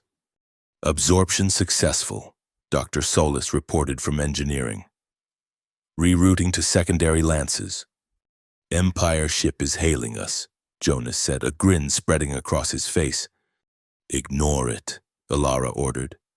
Target their navigation systems and let's see how well they fly blind. The Scrap Heart's secondary lances fired, the beams now augmented by the absorbed Empire energy. They struck the second Dreadnought's bridge with surgical precision, shattering its navigation arrays and sensor suites. On the view screen, the first Dreadnought was coming apart, the cracks in its hull widening as its core went critical. The second Dreadnought, now flying blind, was firing wildly, its shots going wide or being caught by the Scrap Heart's absorption panels. Dr. Solis, Ilara called, can you access their targeting systems? Already working on it, Captain, came the reply. Their security is good, but predictable. A moment later, the second Dreadnought's weapons turned inward, firing on its own systems. Dr. Solis had successfully hacked into their targeting computers, turning the Empire's firepower against itself. Open a channel to Admiral Varek, Alara commanded. I want him to see this. The main screen flickered, and Varek's face appeared, no longer composed and condescending, but twisted with rage and disbelief. What is this? He demanded. What have you done? We've done exactly what humanity has been doing for the past 50 years, Admiral, Ilara replied, her voice deadly calm. Adapting, surviving, preparing. Behind Varek, alarms blared as officers rushed to respond to the unexpected attack. The Admiral's silver eyes narrowed. This changes nothing, he snarled. You've destroyed 2 ships and we have 10 more. For now, Ilara agreed, but consider this. If one pile of scrap can do this much damage, what do you think the rest of our fleet is capable of? It was a bluff. There was no fleet, at least not one that could stand against the Empire's might. But Varek didn't know that. The Emperor will hear of this treachery, Varek growled. Good, Ilara replied. Tell him humanity is done being underestimated. Tell him we're done being treated as lesser beings. And tell him that the next time he sends ships into our territory, none of them will return. She signaled to Jonas, who cut the transmission. That, Ambassador Khan said into the sudden silence, was either the bravest or the most foolish thing I've ever witnessed. Ilara turned to him with a raised eyebrow. Why not both? On the view screen, the first Dreadnought finally succumbed to its damaged core, exploding in a spectacular cascade of crystal shards that glittered like stars against the blackness of space. The second Dreadnought, still firing on itself, was listing badly, its once perfect symmetry now broken and distorted. Finish it, Ilara ordered. Jonas nodded, targeting the crippled ship's already damaged systems. The plasma lances fired once more, and the second Dreadnought shattered like glass, fragments spinning outward in a deadly beautiful display. For a moment, the bridge was silent as they absorbed what they had just accomplished. 2 Empire Dreadnoughts, vessels that had terrorized human colonies for decades, destroyed by a single scrap ship. The main fleet is changing formation, Jonas reported, breaking the spell. They're pulling back. Ilara watched as the remaining 10 Dreadnoughts adjusted their trajectory, moving away from the Scrap Heart and New Dawn. It wasn't a full retreat. The Empire would never admit such defeat. But it was a hesitation, a reassessment. For now, at least, the colony was safe. They're scared, Jonas said, his voice filled with wonder. We actually scared them. No, Ilara corrected him. We made them cautious. There's a difference. She rose from her chair, suddenly aware of the exhaustion weighing on her limbs. The adrenaline of battle was fading, leaving behind a bone-deep weariness. "Set course for New Dawn," she ordered, "and someone get me a damage report." As the crew rushed to comply, Alara made her way off the bridge, needing a moment alone to process what had just occurred. They had won, against impossible odds. They had prevailed. But victory carried its own price, and the memory of her previous failure still haunted her. She found herself in the observation deck, a small room with a transparent ceiling that offered an unobstructed view of the stars. The remains of the Empire dreadnoughts were still visible, glittering fragments scattered across the void. Beautiful, even in destruction. Quite a sight, isn't it?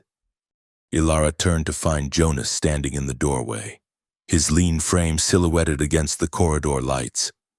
"I didn't hear you come in," she said. "Stealth mode," he replied with a faint smile, tapping his temple. "Works on more than just Empire ships." He moved to stand beside her, close enough that she could feel the warmth radiating from his body. They watched the drifting debris in silence for a moment. "We did it," Jonas said finally. "When we actually did it." "This time," Alara murmured. "No, but they'll be back, and they'll be ready for us. So will we." Jonas turned to face her, his expression serious. "You know, when I first joined this crew, I thought you were crazy. A captain with a death wish, flying a ship held together by hope and duct tape." Despite herself, Ilara smiled. "And now? Now I think you're still crazy," he said, his voice softening. "But it's the kind of crazy we need, the kind that sees possibilities where others see only defeat." His hand brushed against hers, a touch so light it might have been accidental. But when she looked up, the intensity in his eyes told her it was anything but. "Hey, Jonas," she began, uncertain. "I know," he interrupted. "Bad timing, inappropriate chain of command, all that. But we just faced down an Empire Armada and lived to tell about it. If that doesn't earn us one moment of honesty, what does?" Before she could respond, the ship's comm system crackled to life. "Captain Vance to the bridge," came Dr. Solis's voice. "Urgent!" Ilara stepped back, the moment broken. "On my way." She hesitated, then added, "We'll continue this conversation later. Lieutenant."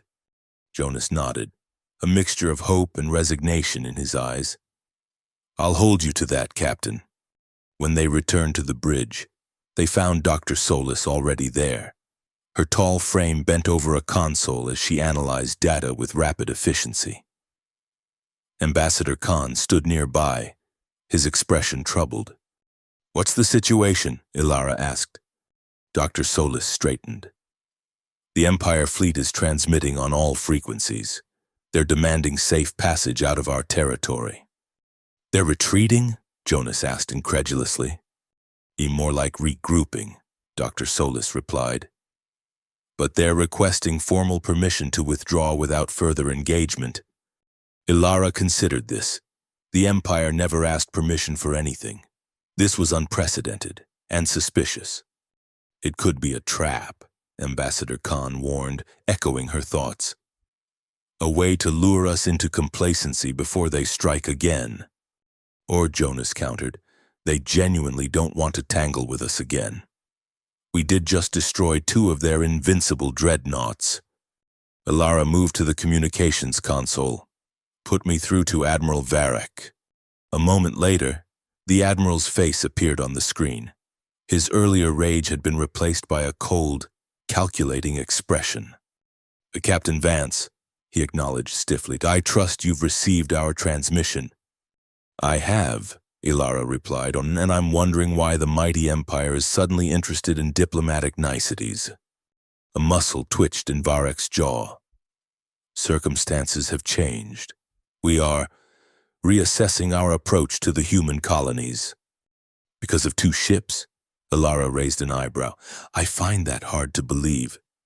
2 ships that should not have been capable of what yours accomplished," Varek said. a hint of his earlier anger bleeding through. If one vessel can conceal such capabilities, we must consider what else your kind might be hiding. It was exactly the impression Alara had hoped to create. Let the Empire believe humanity had a fleet of ships like the Scrapheart. Let them fear what they didn't understand.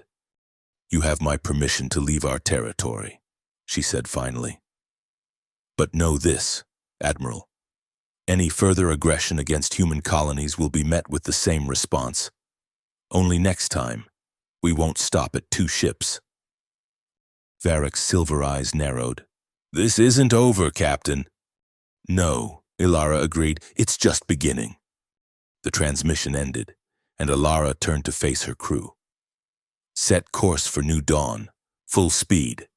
As the Scrapheart limped toward the colony, its systems strained from the battle.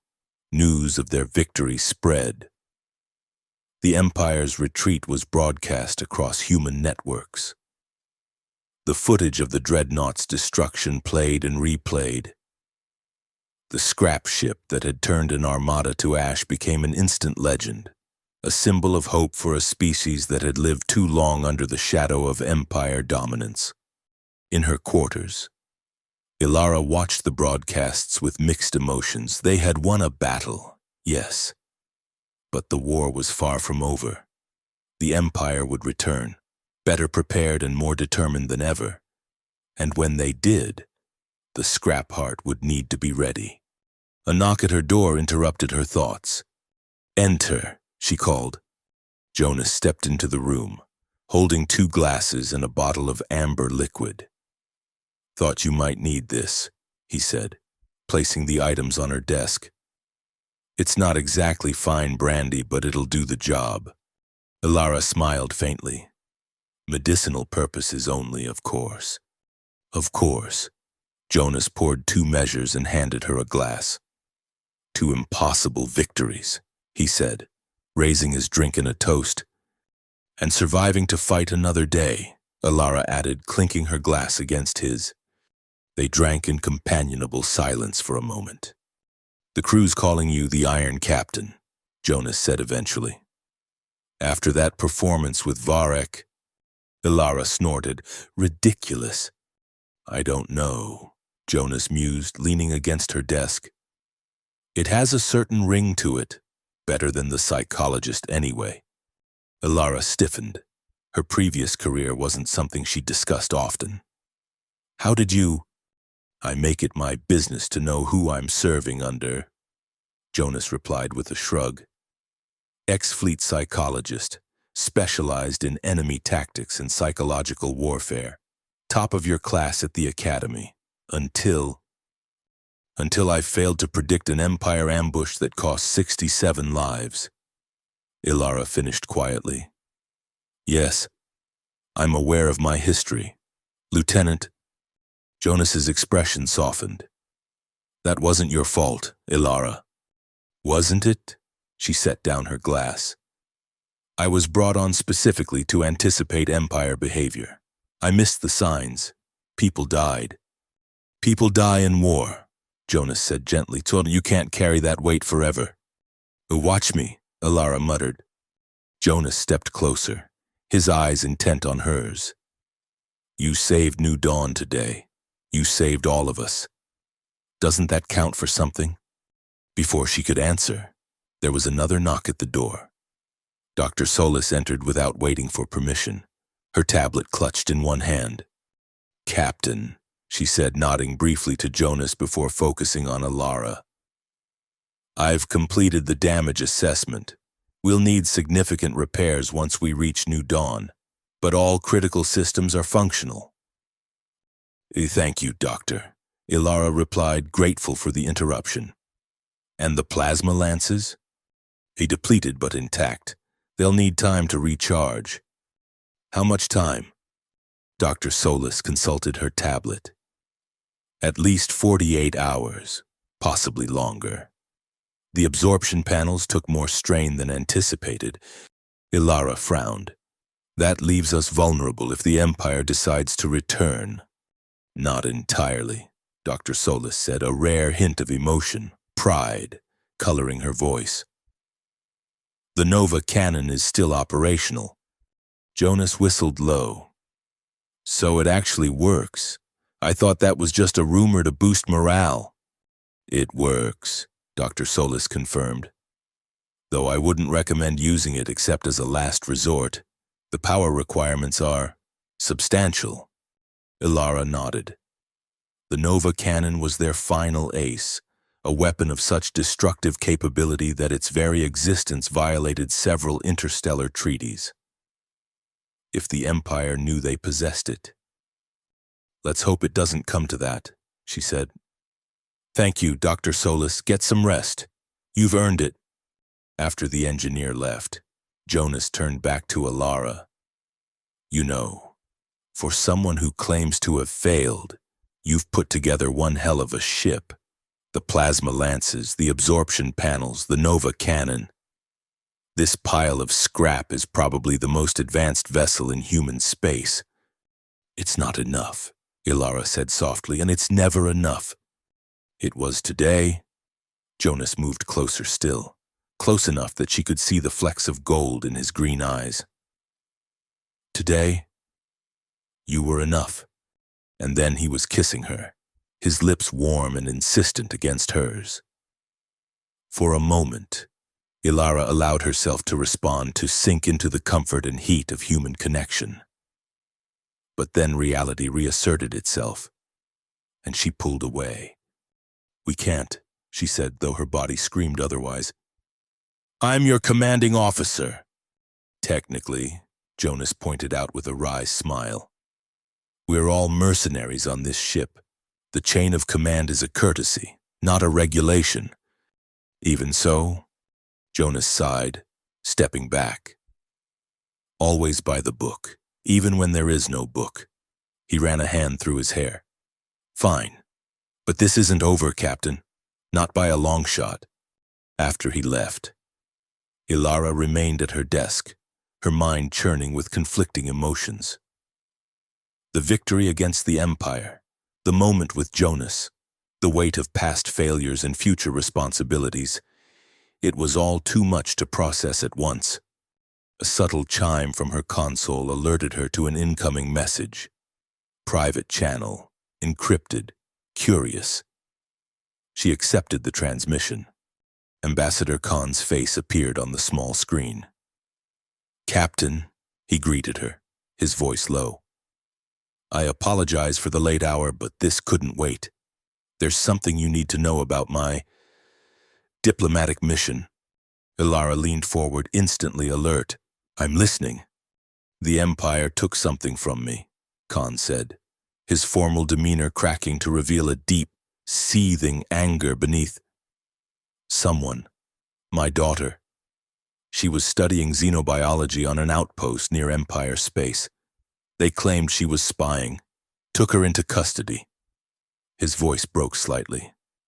That was 3 years ago. No communication since. I'm sorry, Ilara said, genuinely sympathetic despite her suspicions. But why tell me this now? Because my real mission isn't diplomacy. Khan admitted. It's intelligence gathering. I've been working with a network of human operatives within the Empire. We've discovered that my daughter is being held on Emperor Marcellus's personal fortress world, and we've been developing a plan to free her and strike a blow against the Empire in the process. What kind of blow? Ilara asked, her suspicion deepening. Khan's eyes gleamed with a fervor that bordered on fanaticism. The kind that would make today's victory look like a minor skirmish.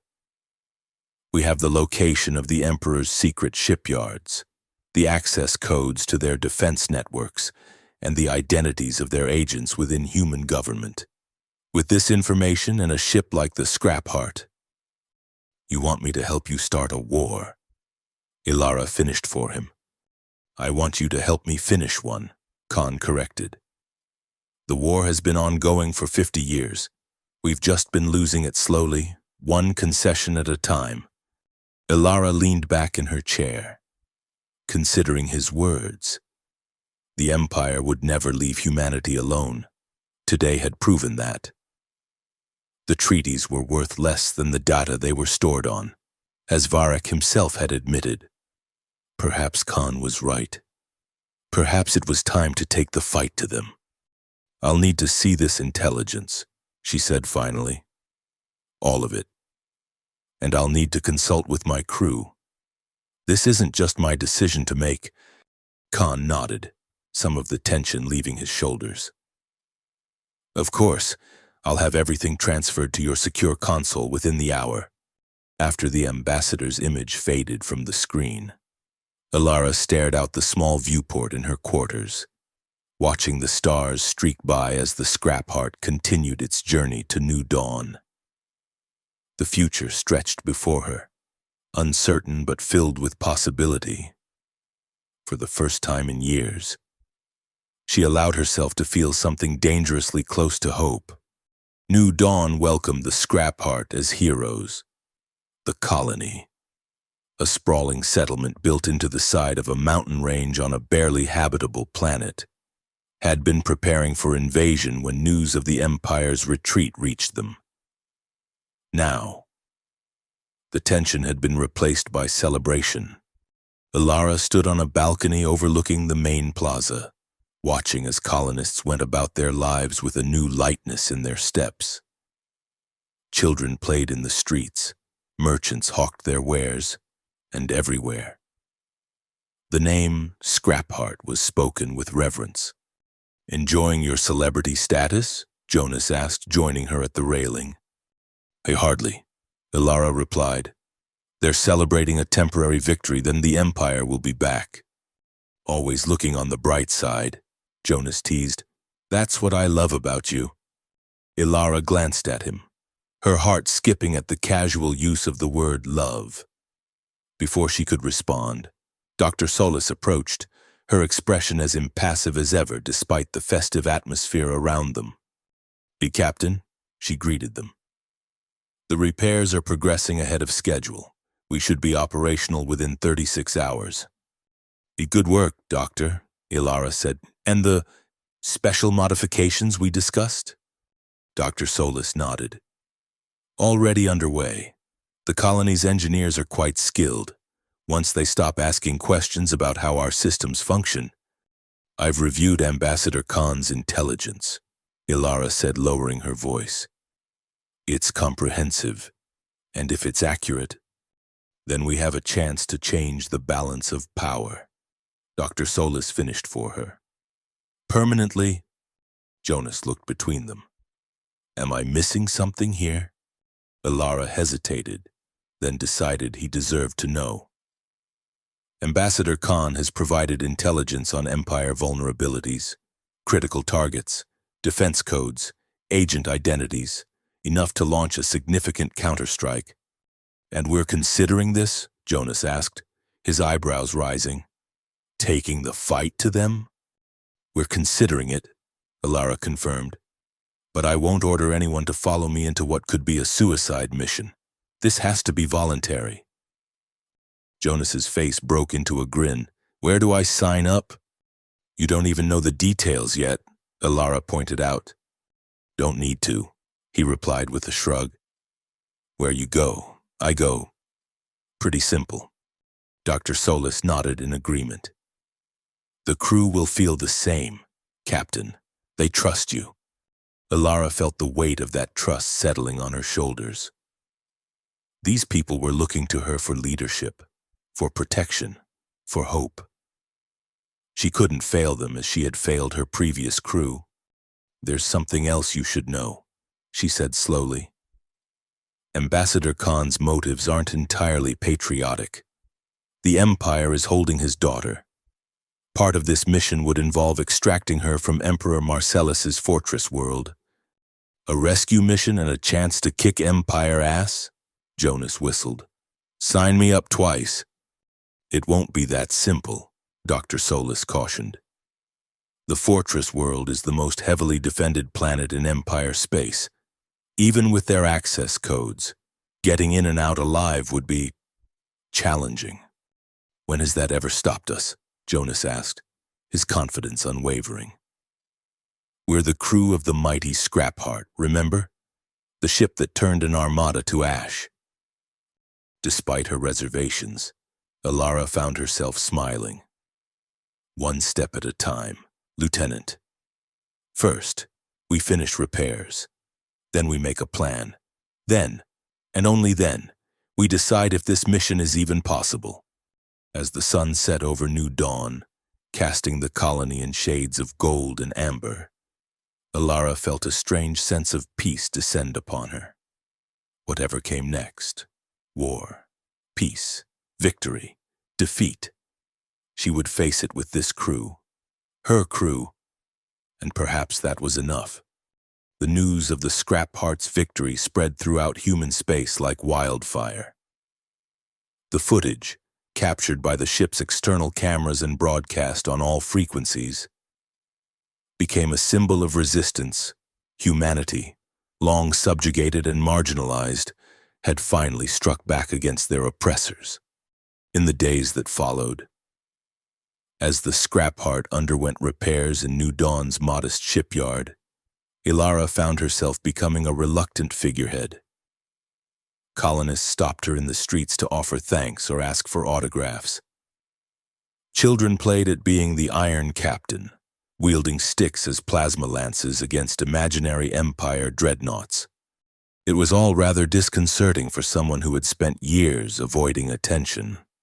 "You should embrace it," Ambassador Khan advised as they walked through the colony's market district. "Symbols are powerful things. The Empire understands this. It's why their ships are so beautiful, so perfect. They project an image of flawless supremacy. You've shattered that image." "I didn't do it alone," Alara reminded him, "and I didn't do it for fame." "Your motivations are irrelevant," Khan said with a dismissive wave. "What matters is the effect. You've given people hope. That's a rare and precious gift in these times." They stopped at a food stall, where the vendor insisted on giving them their meal for free. "For the heroes of the Scrapheart." Alara accepted with awkward gratitude, uncomfortable with the special treatment but unwilling to dampen the vendor's enthusiasm. As they continued their walk, Khan lowered his voice. "Have you made a decision about the intelligence I provided?" Alara glanced around to ensure they weren't being overheard.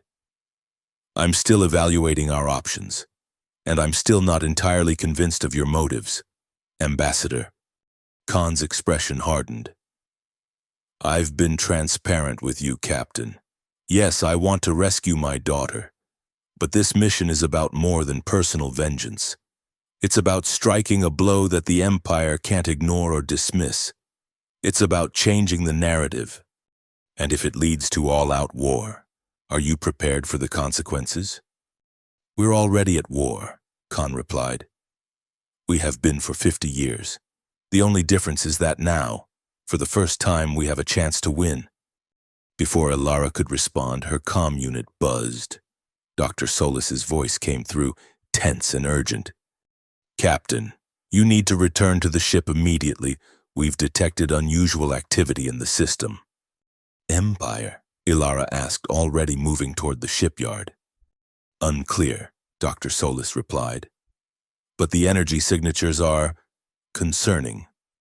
Alara broke into a run, Khan keeping pace beside her. They reached the Scrapheart in minutes, hurrying through the partially repaired corridors to the bridge, where Dr. Solis and Jonas were bent over the sensor array. "What have we got?" Alara demanded.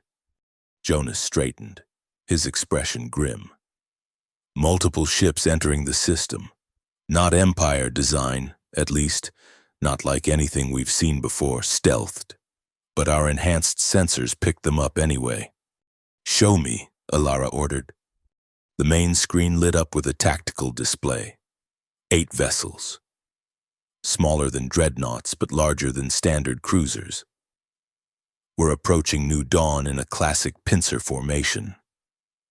Their design was sleek and predatory, with none of the crystalline beauty of typical Empire ships. "Special forces," Khan breathed. The Emperor's shadow fleet. They're not supposed to exist.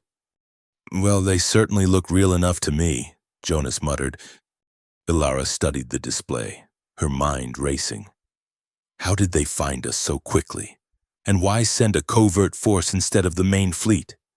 Because they're not here for New Dawn, Khan said, his face pale.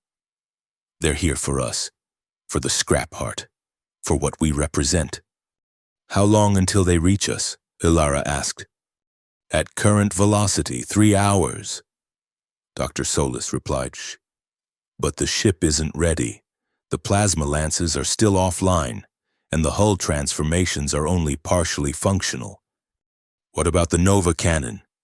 Operational, but using it within atmosphere could have catastrophic consequences for the colony. Ilara weighed their options. They couldn't fight, not in their current condition. They couldn't hide. The Shadow Fleet would tear New Dawn apart looking for them. They couldn't run. The Scrap Heart's engines were still undergoing critical repairs. We need to draw them away from the colony, she decided. Make them think we've fled. How? Jonas asked. We can barely limp out of the shipyard, let alone outrun Imperial hunters. We don't need to outrun them, Ilara said, a plan forming in her mind. We just need to outsmart them. Dr. Solis, are the holographic projectors still functional? Yes, but Dr. Solis's eyes widened as she grasped Ilara's intention. You want to create a decoy? Exactly. We project an image of the scrap heart fleeing the system. Meanwhile, we hide the real ship in the asteroid field near the outer planet. That might work, Jonas said slowly. But they'll realize it's a trick as soon as they get close enough. By which time we'll have led them far from New Dawn. Ilara pointed out, and hopefully bought enough time to complete essential repairs. It's risky, Khan warned, if they see through the deception too quickly. Everything we do is risky, Ambassador, Ilara replied. That's the nature of resistance. She turned to her crew. Dr. Solis, I need those projectors calibrated for maximum realism. Jonas, work with the colony's defense forces. I want evacuation protocols ready in case this goes wrong. Ambassador Khan, contact your intelligence network. Find out exactly what we're dealing with. As they rushed to comply with her orders. Ilara remained on the bridge, studying the approaching enemy ships.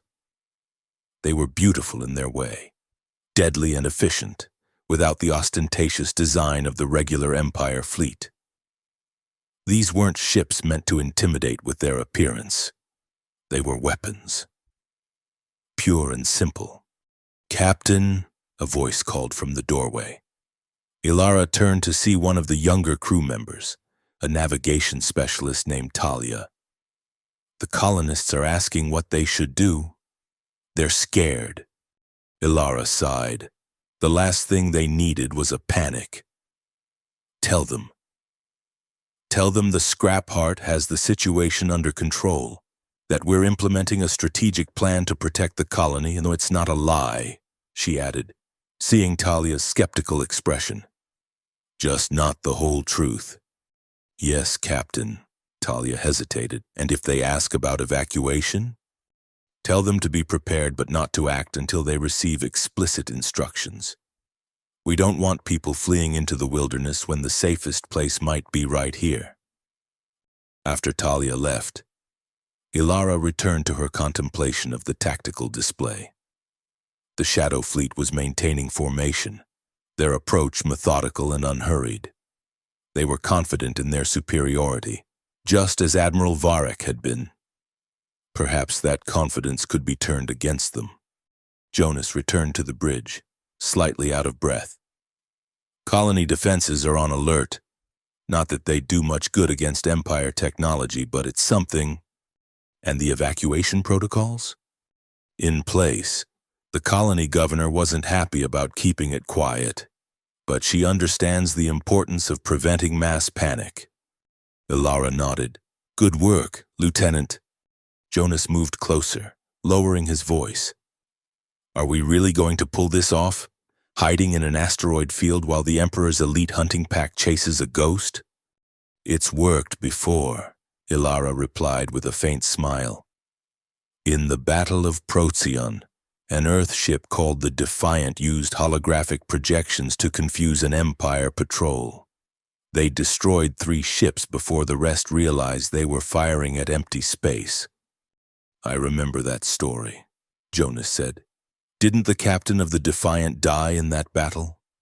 Ilara's smile faded. Yes, he did. Not exactly a comforting precedent, Jonas murmured. We'll improve on the strategy, Ilara assured him. History doesn't have to repeat itself. Dr. Solis returned next, her tablet displaying a complex array of technical data. The holographic projectors are ready. Captain, I've programmed them to simulate engine damage, enough to make our escape believable, but not so much that the Shadow Fleet would ignore us as a non-threat. Excellent, Ilara said. And what's the status on our actual engines? Functional at 62% capacity. Enough to reach the asteroid field, but not much further without completing repairs. It would have to be enough. Ilara turned to the communications officer. Launch the holographic projection on my mark. Set course for the Hades asteroid field. Minimum power. All stealth systems engaged. The bridge crew moved with practiced efficiency, preparing for the desperate gambit. The holographic projectors powered up, creating an exact duplicate of the scrap heart that would be launched into space, seemingly fleeing at maximum speed while broadcasting fake distress signals. The Shadow Fleet now 2 hours from orbit, Jonas reported. Ilara took a deep breath. Launch projection. Outside the ship, the holographic scrap heart shimmered into existence, its engines flaring as it appeared to burst from the shipyard in a panicked escape attempt. At the same time, the real scrap heart, running dark and silent, eased away from its berth and began a slow, careful trajectory toward the asteroid field on the far side of the system. Projection away, Dr. Solis confirmed. Remote control systems functioning normally. On the tactical display, the Shadow Fleet immediately adjusted course, breaking formation to pursue the fleeing hologram. Their change in velocity was remarkable. These ships were significantly faster than standard Empire vessels. They've taken the bait, Jonas said, his voice tight with tension. Now we just need to reach the asteroids before they realize they're chasing a ghost. The next hour passed in tense silence as the scrap heart crept through space. All non-essential systems powered down to minimize their energy signature. On the displays, they watched the Shadow Fleet close in on the holographic decoy, which continued its erratic, damaged flight away from New Dawn. Shadow vessels are launching fighters, Dr. Solis reported, studying the long-range sensors. Small, one-pilot craft, extremely fast. Can the hologram withstand weapons fire? Ilara asked. Dr. Solis shook her head. Not directly. The projection will destabilize if hit. Then we need a distraction. Ilara decided, and something to draw their attention just as they get in weapons range.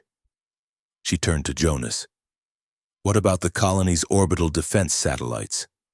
Could we use them to fire on the fighters? The satellites are outdated, Jonas replied.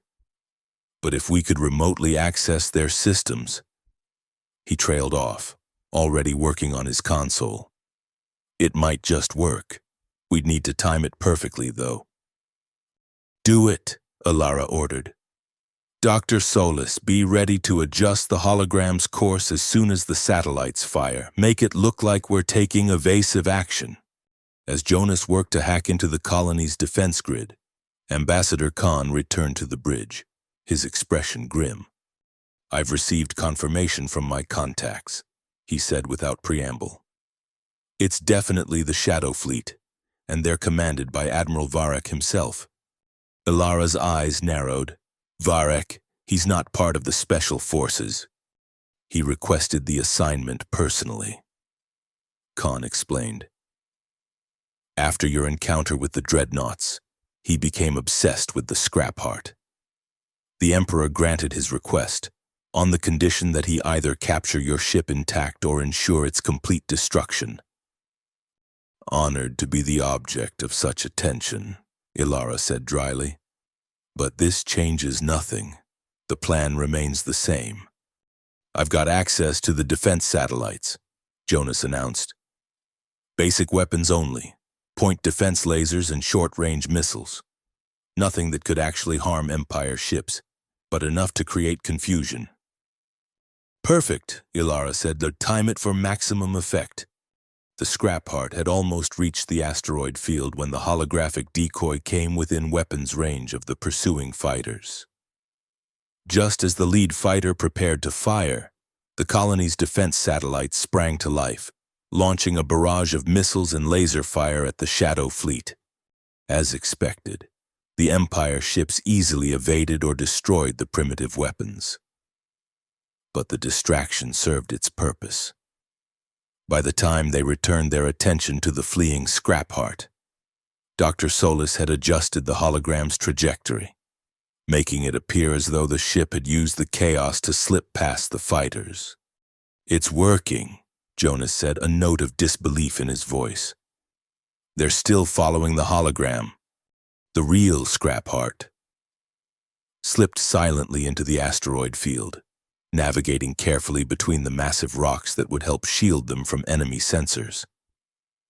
Once deep enough within the field, Ilara ordered the engines shut down completely. They would drift, using only minimal life support systems until repairs could be completed. How long before they realize they're chasing a projection? Ilara asked. Dr. Solis consulted her tablet. The hologram is programmed to lead them to the edge of the system before jumping to light speed. At that point, the projection will dissipate. Given their current velocity, approximately 4 hours. So we have 4 hours to get the plasma lances online and the hull transformations functioning. Ilara summarized. Can we do it? With the entire engineering crew working at maximum efficiency? Possibly, Dr. Solis replied.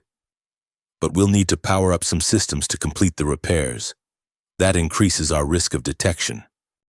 We'll have to risk it, Ilara decided, because when Varek realizes he's been tricked, he'll tear this system apart looking for us, and I intend to be ready when he finds us. As the engineering crews worked frantically to complete repairs, Ilara retired to her quarters to review Ambassador Khan's intelligence on the Emperor's fortress world. If they survived this encounter with the Shadow Fleet, they would still face the daunting task of penetrating the most heavily guarded planet in Empire space. The intelligence was impressive. Detailed schematics of the fortress, guard rotations, defense systems, even the location where Khan's daughter was supposedly being held. But something about it nagged at her. It was too perfect, too complete. In her experience, intelligence was never this thorough, especially regarding such a high-security target. A knock at her door interrupted her thoughts.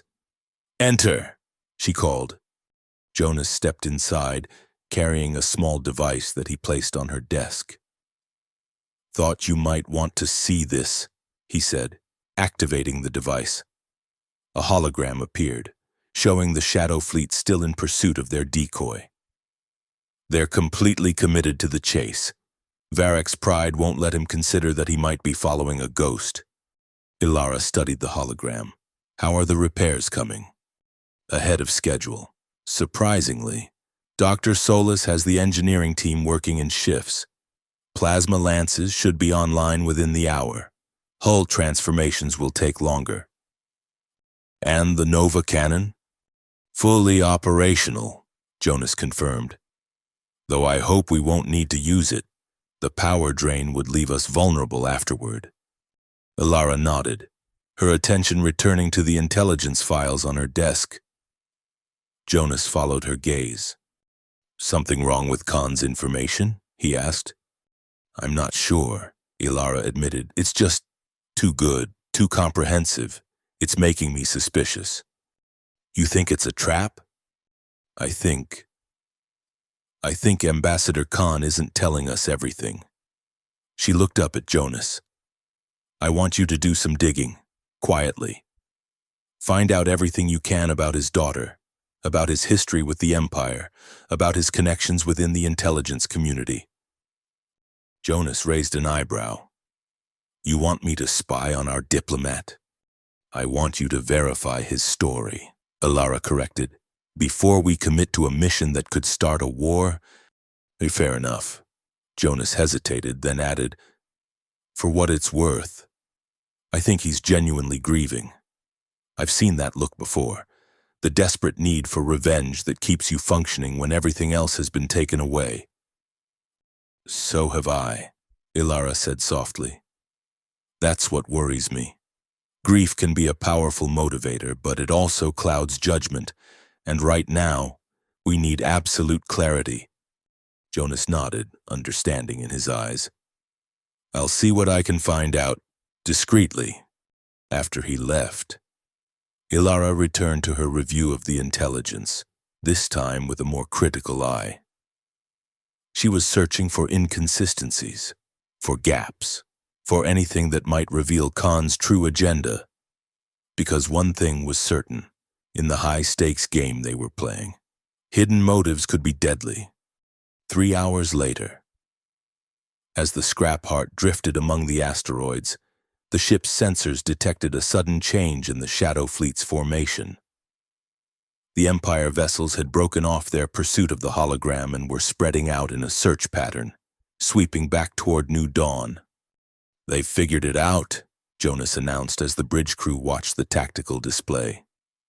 Sooner than we expected. Dr. Solis frowned at her readings. One of their sensor arrays must have detected the holographic matrix. They're scanning the entire system now. Status of our repairs, Ilara demanded. Plasma lances online at 80% capacity. Dr. Solis reported. Hull transformations functional but limited to 65% coverage. Engines at 78%. Not ideal, but better than Ilara had hoped for. And our stealth systems? He's still active, but the Shadow Fleet scanners are more advanced than standard Empire technology, and they'll find us eventually. Ilara studied the tactical display, watching as the Empire ships methodically quartered the system in their search. Their efficiency was impressive and terrifying. These weren't the showy, overconfident crews of the dreadnoughts. These were elite hunters, trained to track and eliminate threats to the Empire. We can't stay hidden forever, she acknowledged. So we don't try. We choose the moment and the place of our revelation. She turned to Jonas. Plot a course that will take us out of the asteroid field directly toward New Dawn. Maximum speed. Jonas looked startled. You want to run for the colony? That'll draw the Shadow Fleet right to them. No, Ilara corrected. I want to appear to run for the colony. We'll emerge from the asteroids at full speed, as if making a desperate break for safety. The Shadow Fleet will pursue. They'll have to. But instead of reaching New Dawn, we'll execute a hard turn toward the system's sun. Understanding dawned in Jonas's eyes. The solar interference will mask our signature, making it harder for them to target us, and the radiation will play havoc with their crystalline technology. Exactly, Ilara confirmed. While they're dealing with the interference, we circle back and attack from behind, hit and run, targeting their engines. We don't need to destroy them, just cripple them enough to make our escape. It could work, Dr. Solis said thoughtfully. But the solar radiation will affect our systems as well. We'll be flying blind for crucial seconds. That's why we'll program the attack sequence before we enter the radiation zone. Ilara explained. The computers will execute automatically, based on their last confirmed sensor readings. It was a desperate plan, with a dozen ways it could go wrong. But they were out of time and options. The Shadow Fleet was closing in, their search pattern growing tighter with each passing minute. "Prepare for departure," Alara ordered. "All hands to battle stations." As the crew rushed to comply, Ambassador Khan entered the bridge, his face drawn with tension. "They've found us," he said without preamble. "The lead ship just adjusted course directly toward this asteroid field." Alara wasn't surprised. "Then we move now. Are you ready for this, Ambassador? Once we engage, there's no turning back." Khan's expression hardened. "I've been ready for 3 years, Captain. Ever since they took my daughter. Whatever happens next, I have no regrets." There was something in his tone, a finality that set alarm bells ringing in Alara's mind. But there was no time to investigate further. The Shadow Fleet was closing in, and their window of opportunity was rapidly shrinking. "We launch in 30 seconds, she announced. "Everyone hold on, this is going to be rough." The Scrap Heart hummed to life, its systems powering up from dormancy. On the tactical display, the lead Empire ship accelerated, clearly having detected their energy signature. But it was too late to stop them. "Launch," Alara commanded. The Scrap Heart burst from the asteroid field at maximum thrust, debris scattering in its wake as it rocketed toward New Dawn. As predicted, the entire Shadow Fleet immediately changed course, converging on their position with predatory precision. "They're launching fighters," Jonas reported. "White, 12, 16 small craft approaching fast." "I maintain course," Alara ordered. "Let them think we're making a run for the colony." The fighters closed in rapidly, their weapon systems charging. The Scrap Heart shuddered as the first shots grazed their hull, the impacts partially absorbed by their defensive systems. "A distance to solar approach point?" Alara asked. 45 seconds, Jonas replied, his hands flying over the navigation controls. "Arm plasma lances," Alara commanded. "Program attack sequence." Dr. Solis nodded, inputting the complex series of commands that would guide their weapons during the brief period of sensor blindness. "Attack sequence programmed. Plasma lances armed and ready." The fighters were closing in from all sides now, their shots becoming more accurate as they adjusted to the Scrap Heart's evasive maneuvers. The larger shadow vessels weren't far behind, their main weapons preparing to fire. 20 seconds to solar approach, Jonas announced, his voice steady despite the tension. "All hands, prepare for hard turn," Alara warned, inertial dampeners at maximum. The Scrap Heart rocked violently as a direct hit struck their aft section. Warning lights flashed across the control panels. "Hull breach in Section 4, Dr. Solis reported. "Automated seals engaged." 10 seconds, Jonas counted down. Alara gripped the arms of her chair. "Execute turn on my mark. 3, 2, 1. Mark." The Scrap Heart pivoted sharply, its engines straining as it abandoned its course toward New Dawn and instead plunged directly toward the system's blazing sun. The sudden change caught the pursuing fighters off guard, sending several of them spinning out of formation as they tried to adjust. "Entering radiation zone in 5 seconds, Jonas warned. "Sensors will be compromised." "Execute attack sequence," Alara ordered. The ship plunged into the intense radiation field surrounding the star. Immediately, their sensors went dark, screens filling with static as the solar interference overwhelmed their systems.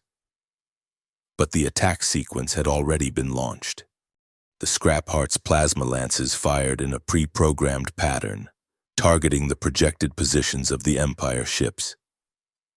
In the blinding light of the star, the energy beams were nearly invisible, until they struck their targets.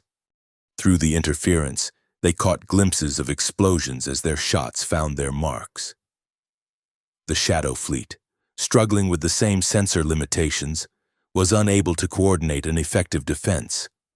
"Executing programmed evasion pattern," Jonas announced. working blind as the ship swerved and twisted through the radiation field. For long, tense minutes, they flew by instruments alone, trusting in their pre-calculated course to carry them through the danger zone without colliding with pursuing vessels or falling into the star's gravitational well. Then suddenly, they emerged from the radiation field on the far side of the sun, their sensors cleared, revealing the chaotic scene behind them. 3 of the shadow vessels were clearly damaged, venting atmosphere and trailing debris. The fighters were scattered, their formation broken, and the lead ship, Varek's command vessel, was changing course, not in pursuit, but in retreat. "They're pulling back," Jonas said incredulously. "We actually did it." "Don't celebrate yet," Ilara cautioned. "They're regrouping, not surrendering.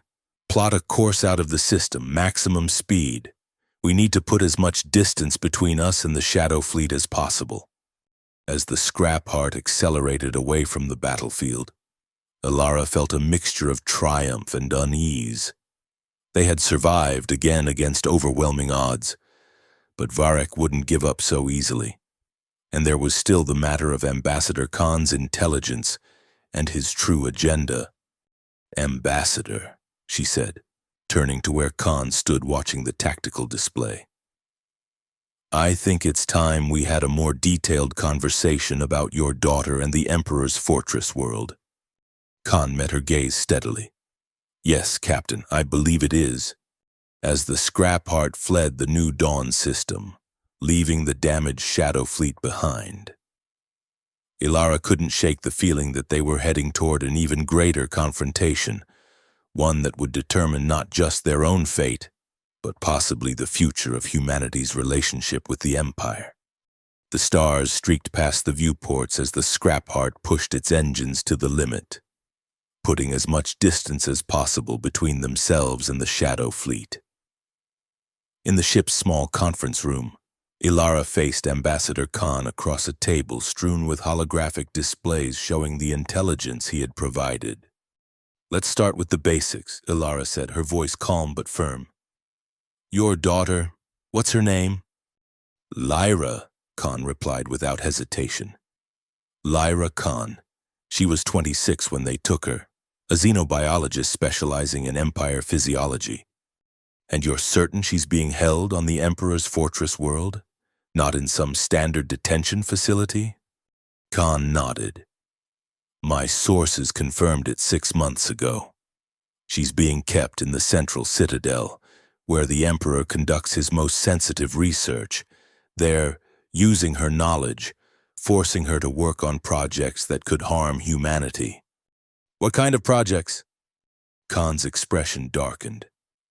"Biological weapons, designed specifically to target human genetic markers while leaving Empire physiology unaffected. If they perfect this technology, they could eliminate humanity without firing a shot." Ilara finished for him.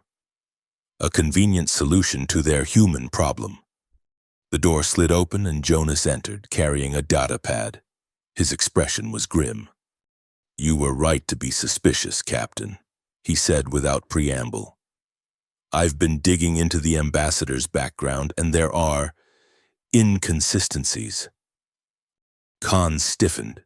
"What are you implying, Lieutenant?" "I'm not implying anything," Jonas replied, laying the data pad on the table. "I'm stating facts. There is no record of a Lyra Khan in any xenobiology program in human space, no record of her capture by Empire forces, no mention of her in any intelligence reports about prisoners of war or political detainees." Ilara watched Khan carefully, noting the flicker of emotion that crossed his face before he controlled it. "Explain," she said simply. Khan was silent for a long moment. Then he sighed, his shoulders slumping slightly. "Her name wasn't Khan," he admitted. "It was Lyra Varek." The name hung in the air between them, its implications instantly clear. "Varek," Ilara repeated, "as in Admiral Varek, the same Varek who just tried to destroy us?" "His daughter," Khan confirmed, "and my wife." Jonas let out a low whistle. "Well, That's a complication. You married an Empire elite, Ilara asked, disbelief coloring her tone. Such unions were virtually unheard of. The Empire considered humans inferior, barely worthy of continued existence, let alone integration into their society. It was secret, Khan explained. We met during the peace negotiations after the First Contact War. I was part of the diplomatic corps. She was a cultural attaché to the Empire delegation. We connected, despite the barriers between our species. And Admiral Varek allowed this? Jonas asked skeptically. He didn't know. Not until after we were already married and Lyra was pregnant. Khan's voice caught. When he found out, he was furious. He arranged to have Lyra recalled to Empire space, supposedly for a routine consultation. She never returned. He declared their child, our child, an abomination that would be cleansed at birth. And you've been working to rescue them ever since, Ilara surmised. Khan nodded. 3 years of building contacts, gathering intelligence, preparing for the moment when I could strike back at Varek and the Empire. And now, with the scrap heart, I finally have the means. Ilara exchanged a glance with Jonas. The story was incredible, but it explained Khan's fanatical dedication and his detailed knowledge of Empire systems. It also explained why Admiral Varek had been so eager to pursue and destroy their ship. It wasn't just about military victory, but personal vengeance. I believe you, Ilara said finally. But you should have told us the truth from the beginning. This changes the dynamics of our mission significantly. Would you have agreed to help if you'd known? Khan asked. Probably not, Ilara admitted. Taking on the Empire is one thing. Getting involved in a family feud between you and an admiral is quite another. It's more than a feud, Khan insisted. Lyra's knowledge of both human and Empire biology makes her invaluable to their weapons program. And our child. If the Empire's scientists discover a way to combine human and Empire DNA successfully, they could create a new class of hybrid soldiers with the strengths of both species. Or they could simply terminate the pregnancy and eliminate what they see as a threat to their genetic purity. Jonas pointed out. Khan's face paled. That's why we need to act quickly. According to my latest intelligence, Lyra is due to give birth within the month. Once that happens, he didn't need to finish the thought. They all understood the stakes. Ilara rose from her chair, pacing the length of the conference room as she considered their options. The mission had just become exponentially more complex. Not only would they be infiltrating the most heavily guarded planet in Empire space, but they would be directly challenging one of the Empire's most powerful military leaders, one with a personal stake in their failure. The intelligence you provided, she said, turning back to Khan. Is it accurate, or was that manipulated as well? It's accurate, Khan assured her. Every schematic, every access code, every guard rotation. I've spent 3 years compiling it, verifying it through multiple sources. The only detail I omitted was my personal connection to Admiral Varek. And the weapons research facility, the one you claimed was developing biological agents to use against humanity? That part is also true, Khan said. Though I suspect Lyra is being forced to work there, not held in a standard detention area as I initially claimed, Ilara nodded, making her decision. We'll proceed with the mission, but with modifications. Our primary objective will be extracting Lyra and gathering evidence of the biological weapons program. If we can verify these Empire atrocities, we'll have legitimate grounds to escalate our response beyond a single ship action. Thank you, Khan said, relief evident in his voice. I know I've complicated matters, but... Save it, Ilara interrupted. I'm not doing this for you, Ambassador. I'm doing it because if the Empire is developing targeted biological weapons, every human colony is at risk. This goes beyond personal vendettas. Jonas cleared his throat. Not to be the practical one, but we still have the Shadow Fleet to worry about. Even damaged, they'll be hunting us. And our ship isn't exactly in peak condition either. Then we need to disappear, Alara decided. On Dr. Solit, she called through the comm system. What's our status on stealth capabilities? Functional but limited, came the immediate response. The radiation exposure affected some of our absorption panels. We're running at approximately 70% efficiency. And if we diverted additional power from non-essential systems. There was a brief pause as Dr. Solis calculated. We could potentially reach 85%, but that would mean minimal life support in some sections of the ship, reduced shielding, and limited weapons functionality. Oh, do it, Alara ordered, and plot a course for the Helios Nebula. The ionized gases should help mask our signature further. The Helios Nebula was a dangerous destination. A vast cloud of electrically charged particles that played havoc with navigation systems and sensors. Ships had been known to enter the nebula and never emerge.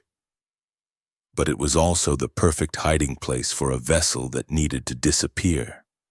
We'll make repairs while inside the nebula. Ilara continued. Once we're at full capacity, we'll set course for the Emperor's Fortress world. Khan looked alarmed. That could take weeks. Lyra doesn't have that kind of time. She's lasted 3 years.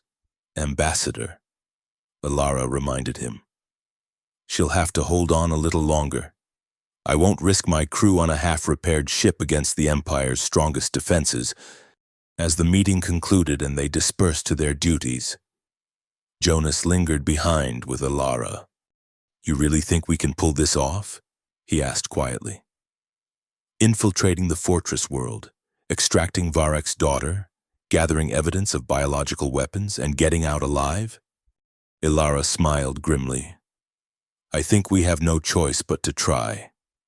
If the Empire succeeds in developing these weapons, humanity's days are numbered. We've already shown them that we're not as weak as they thought. Now we need to show them that we're not as predictable either. Jonas nodded, a slow smile spreading across his face. Well, when you put it that way, how could I possibly object? One suicide mission against impossible odds. Coming right up. That's the spirit, Lieutenant, Ilara replied, appreciating his attempt at levity despite the gravity of their situation. Now get to the bridge. I want constant scans for any sign of pursuit. The Shadow Fleet may be damaged, but they're not defeated. After Jonas left, Ilara remained in the conference room, studying the schematics of the Emperor's Fortress world. The central citadel was a marvel of Empire engineering, a crystalline structure that rose from the planet's surface like a massive, faceted diamond. Its defenses were layered and redundant, designed to repel everything from small infiltration teams to full-scale invasion forces. But like all Empire construction, it was built on the assumption of their own superiority. There would be weaknesses, small gaps in their perfect defenses, overlooked because they couldn't conceive of anyone being clever enough to exploit them. Ilara's job was to find those gaps and use them to accomplish the impossible. As the scrap heart limped toward the Helios Nebula, its systems running on minimal power to maintain stealth, Ilara felt the weight of responsibility settling on her shoulders.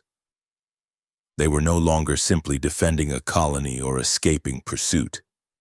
They were taking the fight directly to the Empire's doorstep, challenging not just their military might, but the very foundation of their belief in human inferiority. It was a dangerous gamble, but as she gazed at the tactical display showing the vast nebula ahead, Ilara knew it was a gamble they had to take. Humanity's future depended on it. The Helios Nebula loomed before them, a swirling mass of purple and gold gases that stretched across the view screen like a cosmic storm. tendrils of ionized particles reached out into space, creating a boundary between normal space and the chaotic environment within. Approaching nebula perimeter, Jonas announced from the navigation console. Stealth systems at maximum efficiency. Any sign of pursuit? Alara asked, scanning the long-range sensors. Nothing definitive, Dr. Solis replied from her station. There are energy signatures approximately 2 light-years behind us that could be the Shadow Fleet, but the readings are inconclusive. They're following, Alara said with certainty. Varek wouldn't give up so easily. Not when he knows we might be leading him to his daughter. She studied the nebula, considering their approach. Standard entry protocols won't work here. The charged particles would fry our navigation systems before we could get deep enough to hide. I've modified our shields to create an ionic displacement field, Dr. Solis explained. It should provide a pathway through the outer layers of the nebula. After that, we'll need to navigate visually. Visually? Khan asked from his position near the rear of the bridge. In that, he gestured toward the view screen, where the nebula's dense gases obscured everything beyond its boundary. Dr. Solis has enhanced our forward sensors to detect density variations, Ilara explained. We'll essentially be feeling our way through, like navigating a fog bank. It wasn't an ideal solution, but it was their best option. The nebula would hide them from Empire scanners, giving them the time they needed to complete repairs and plan their approach to the fortress world.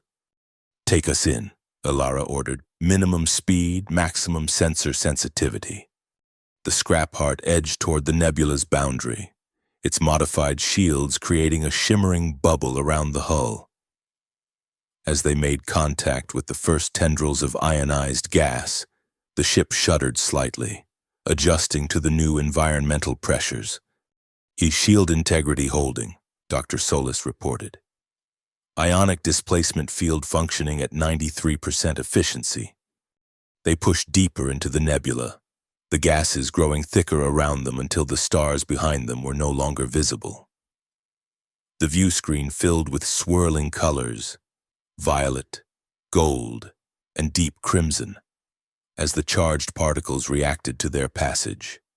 Navigation systems failing, Jonas announced, his fingers dancing across his console as he switched to manual control. Switching to visual guidance, Dr. Solis. I need those enhanced sensors now. Online, Dr. Solis confirmed. Density mapping initiated.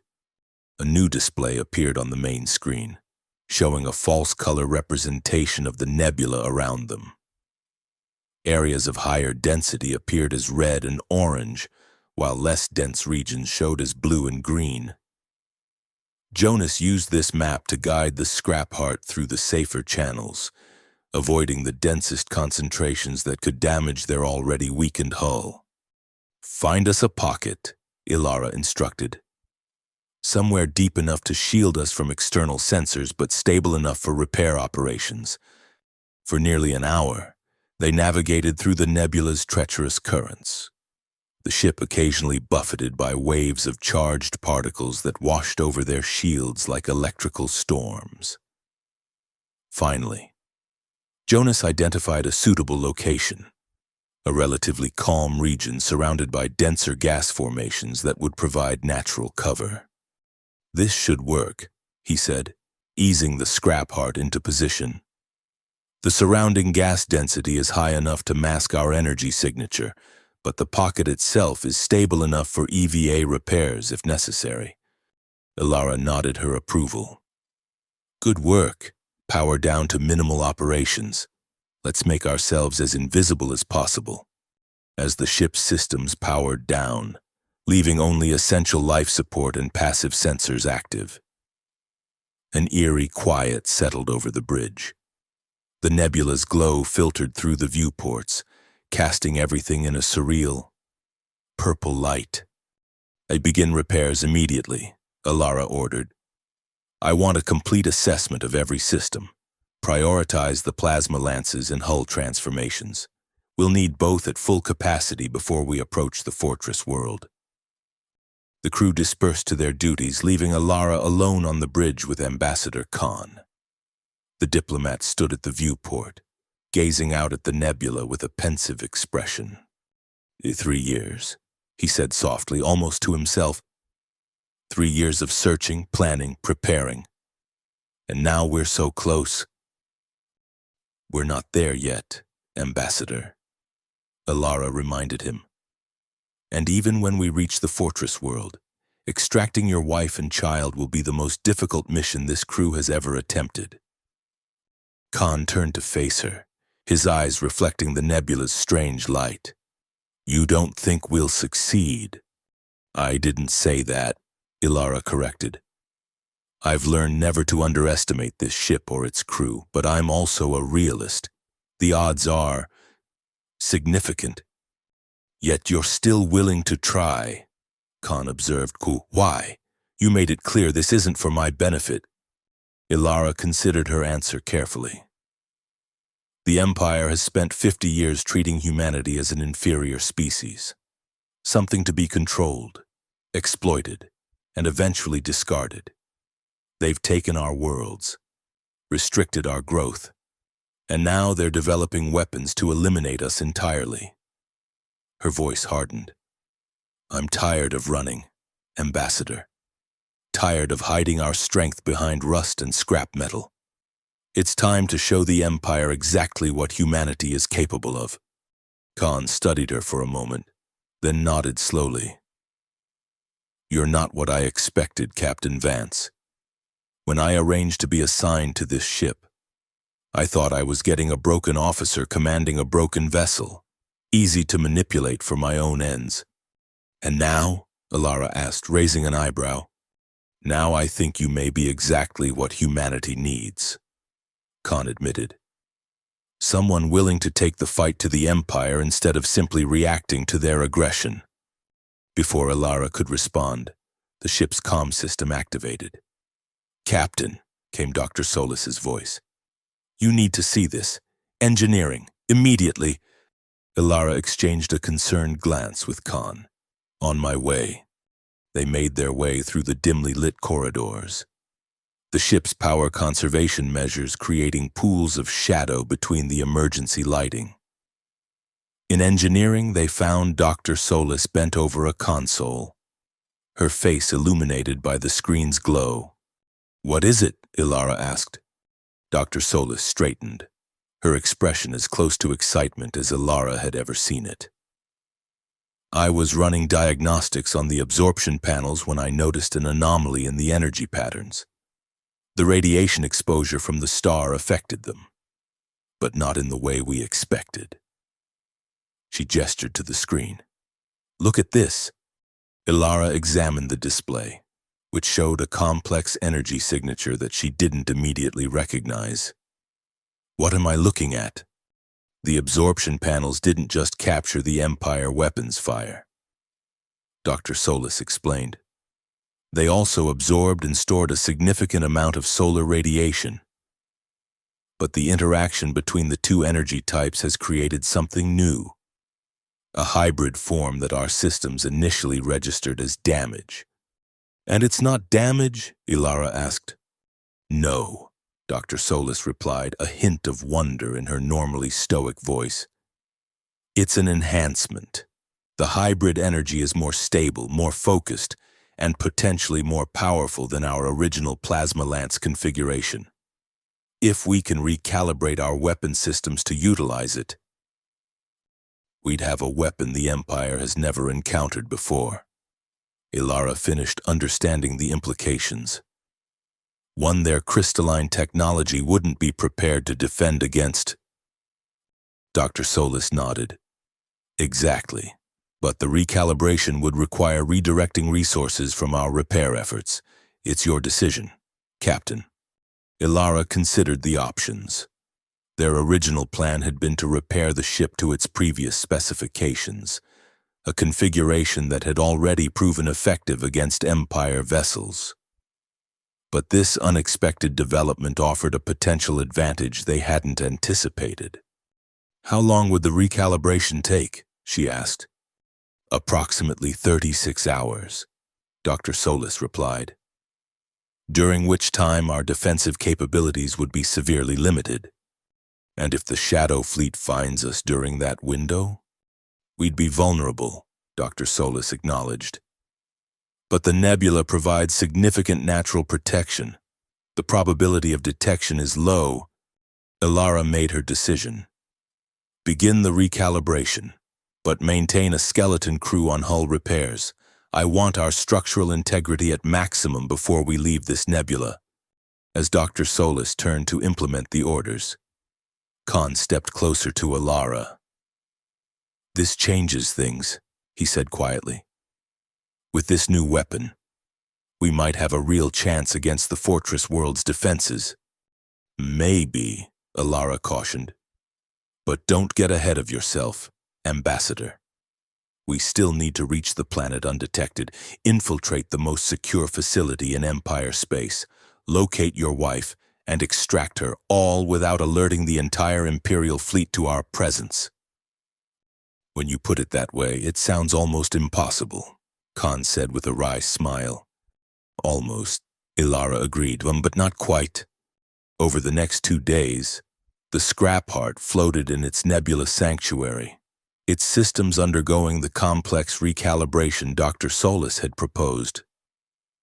The engineering team worked in shifts, converting the ship's plasma lances to utilize the new hybrid energy form. Meanwhile, repair crews tackled the structural damage from their encounter with the Shadow Fleet, patching hull breaches and reinforcing weakened sections. Ilara spent most of her time on the bridge, monitoring the passive sensors for any sign of pursuit. The nebula's interference made long-range detection nearly impossible, but she maintained vigilance nonetheless. Admiral Varric had proven himself a determined hunter, and she wouldn't put it past him to follow them into the nebula despite the risks. On the evening of the second day, as the recalibration neared completion, Jonas found her still at her post, studying the sensor readings with tired eyes. You know, he said, leaning against the console beside her. Most captains delegate the graveyard shift to junior officers. Ilara smiled faintly. Most captains aren't being hunted by an Empire admiral with a personal vendetta. Fair point. Jonas handed her a steaming mug. Thought you could use this. It's not coffee, we ran out of that 2 weeks ago. But Dr. Solis synthesized something similar from our emergency ration. It's interesting. Ilara took a cautious sip and grimaced. That's one word for it. I think toxic might be another. But it'll keep you awake, Jonas pointed out with a grin.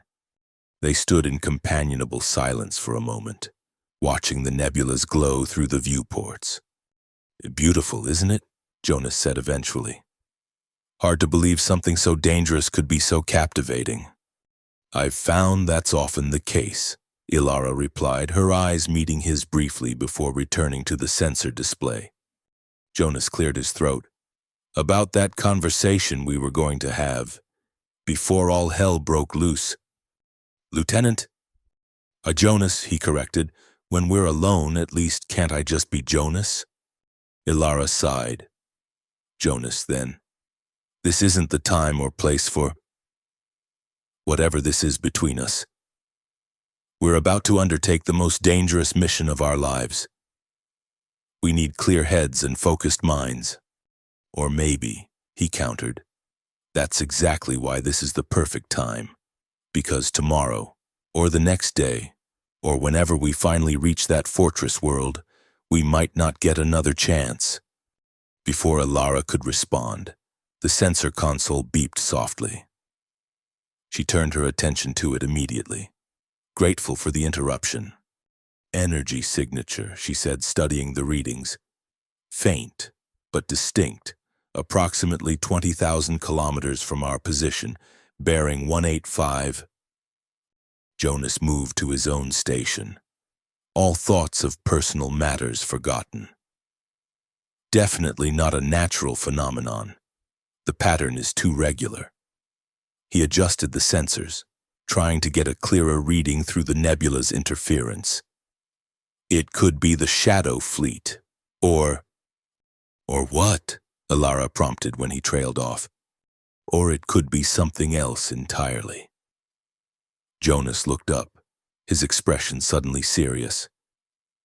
There have been rumors, nothing confirmed, but persistent, about something the Empire calls the Void Stalker, a prototype stealth vessel designed specifically for operating in environments like this nebula. I've never heard of it, Alara said, frowning. If you have, it's supposedly a black project, known only to the highest levels of Empire command. But if it exists, and if it's found us, he didn't need to finish the thought. A vessel designed to navigate nebulae would have a significant advantage over the scrap heart, especially in their current half-repaired, half-recalibrated state. Alert Dr. Solis, Alara ordered. I want an update on the weapon system's recalibration. How soon can we be combat ready? As Jonas relayed the message, Alara studied the mysterious energy signature more carefully.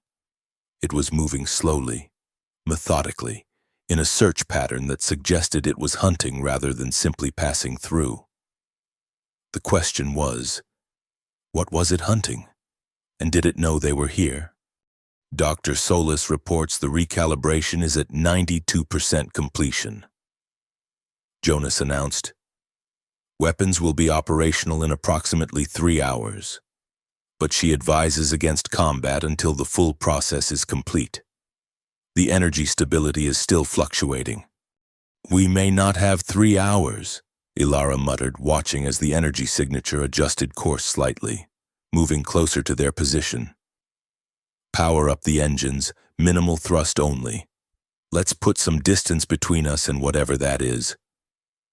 The scrap heart hummed to life, its engines engaging at the lowest possible output to avoid detection. Slowly, carefully, they began to move deeper into the nebula, using the denser gas formations as cover. It's changing course, Jonas reported, tension evident in his voice. It's following us. Impossible, Alara said, when we're barely registering on our own sensors. There's no way they could detect our movement through all this interference. Unless, Ambassador Khan said, entering the bridge with quiet footsteps. They're not using conventional sensors at all. Alara turned to him. Explain. The Empire has been developing biotechnology, living systems integrated with their ships. There were rumors in diplomatic circles about vessels that could sense prey through means other than standard sensors. Some kind of empathic detection, perhaps, or sensitivity to gravitational distortions too subtle for mechanical sensors. You're saying they can feel us? Jonas asked incredulously. I'm saying it's a possibility we can't discount, Khan replied, especially if that is indeed the Void Stalker out there. Alara considered their options. Running deeper into the nebula might only delay the inevitable if this unknown vessel could track them regardless of the interference. Fighting was risky with their weapon system still undergoing recalibration. But hiding and hoping the hunter passed them by seemed equally foolish. I power down all systems except life support and passive sensors, she decided. If they're detecting our energy output, let's give them nothing to sense. The bridge darkened as systems shut down one by one, leaving only the emergency lighting and the soft glow of the passive sensor display. The scrap heart drifted, now propelled only by its previous momentum, deeper into the golden haze of the nebula. Energy signature is still approaching, Jonas whispered, as if afraid the sound of his voice might somehow carry through space to their pursuer. Speed unchanged, distance now 15,000 kilometers and closing. Prepare the Nova cannon, Alara ordered quietly. If we can't run and we can't fight conventionally, we'll use our last resort. Captain, Dr. Solis's voice came through the comm, equally subdued. The Nova cannon requires significant power to charge. Activating it would create an energy spike that would be detectable even through the nebula. I'm aware of the risks, Doctor, Alara replied. But I'd rather reveal our position with a weapon ready to fire than wait helplessly for whatever's out there to find us anyway. Understood. Beginning power diversion to the Nova cannon. As the weapon slowly charged, drawing power from every non-essential system on the ship. Alara watched the approaching energy signature with growing tension. It was still moving with that same deliberate purpose, like a predator that had caught a scent and was now following it to its source. 10,000 kilometers, Jonas reported. At current speed, they'll reach our position in approximately 17 minutes. Nova cannon at 30% charge, Dr. Solis announced. Minimum effective power would be 60%. How long to reach 60%? Alara asked. At current charging rate, 11 minutes. It would be close, too close. If the unknown vessel maintained its course and speed, it would be nearly on top of them before the Nova cannon was ready to fire. And at that range, the weapon's massive energy discharge would damage the scrap heart as well as its target. We need a distraction, Alara decided, something to slow them down or divert their attention. She turned to Dr. Solis. The absorption panels that were damaged in the solar radiation? Could we detach them and set them to release their stored energy all at once? Dr. Solis considered this for a moment. Yes, but the effect would be limited, more like a flare than a weapon. That's exactly what I want, Alara explained. A bright, attention-grabbing flare some distance from our position. If they are using some form of unconventional detection, a sudden energy burst might confuse or distract them. It could work, Jonas agreed, or it could just confirm our presence and give away our general location. We're running out of options and time. Alara pointed out. Prepare 3 panels for detachment. Place them on diverging trajectories, maximum distance from our current position.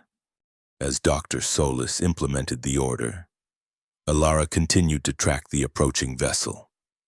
It had maintained its course, still heading directly for the scrap heart. With unerring accuracy, whatever detection method it was using, it seemed to be working all too well. E-panels ready for detachment, Dr. Solis reported. Launch, Alara commanded. 3 small objects separated from the scrap heart's hull, each propelled by a minimal thrust burst that sent them in different directions. For several tense moments, nothing happened as the panels drifted away from the ship. Then, at Dr. Solis's signal, all 3 simultaneously released their stored energy in brilliant flashes that momentarily illuminated the nebula like miniature suns. Energy signature is changing course, Jonas announced, relief evident in his voice. It's diverting toward the nearest flare. Nova cannon at 45% charge, Dr. Solis reported, continuing power diversion. Be ready to fire as soon as we reach 60%, Alara ordered. Target the area of the first flare. If this is the Void Stalker, we might not get a second chance. The minutes ticked by with excruciating slowness as they watched the unknown vessel investigate the energy flare. It seemed to be circling the area, as if searching for the source of the burst. Nova cannon at 58%, Dr. Solis announced. 2 minutes to minimum effective charge. The signature is moving again, Jonas warned. It's heading back toward us, faster this time. It wasn't fooled, Alara realized. It's coming back, and now it knows we're trying to hide. Nova cannon at 60%, Dr. Solis reported. Ready to fire on your command. Target locked on approaching signature, Jonas confirmed. But Captain, at this range, the backlash from the cannon will severely damage our own systems. Alara gripped the arms of her chair, weighing their options one final time. The Nova cannon was their most powerful weapon, capable of destroying even the largest Empire vessels with a single shot. But using it here, in the confined space of the nebula, with the target so close. "Hey, hold fire," she decided abruptly. "Power up all systems, shields, engines, conventional weapons, everything." "Captain?" Jonas questioned, clearly surprised by the sudden change in tactics. "If that is the Void Stalker, it's expecting us to hide or run," Alara explained. "It's hunting for a frightened prey. Let's show it that we're anything but." Understanding dawned in Jonas's eyes. "We're going to attack." "Exactly," Ilara confirmed. "Full power to engines and set an intercept course, then let's meet this hunter head-on." The scrap heart surged to life, its systems powering up from dormancy with a ship-wide hum that Alara felt through the soles of her boots. The lights brightened, the engine thrust increased, and the weapons systems, still in the midst of recalibration, prepared for combat as best they could. "Energy signature is accelerating," Jonas reported. "They've detected our power-up. Distance now 6,000 kilometers and closing rapidly." "Let them come," Ilara said, a cold determination settling over her. "Ready all functional weapons. We'll hit them with everything we've got the moment they're in range." The nebula's gases swirled around them as the scrap heart accelerated toward its mysterious pursuer. Through the view screen, they could see nothing but the golden haze. But the sensor display showed the two vessels converging at high speed. 3,000 kilometers, Jonas counted down. 2,000. 1,000. "Hold steady," Alara commanded. "Wait for visual confirmation." And then, suddenly, they saw it, a dark shape emerging from the nebula's glow, sleek and predatory. It was unlike any Empire vessel they had encountered before, where traditional Empire ships were crystalline and geometric. This craft was organic in appearance, with a hull that seemed to undulate and shift as if alive. No lights shone from its surface. It was a shadow moving through the golden mist, silent and deadly. "The Void Stalker," Khan breathed, confirming their suspicions. "Fire all weapons," Ilara ordered. The scrap heart's plasma lances, still in the process of recalibration, fired erratically. Some beams striking true while others went wide. The hybrid energy created strange patterns as it interacted with the nebula gases, forming swirling vortices of power that distorted the space between the ships. The Void Stalker seemed momentarily surprised by the aggressive response, altering its course to evade the incoming fire. But it recovered quickly, its own weapons powering up, strange, pulsing orbs of darkness that seemed to absorb the light around them.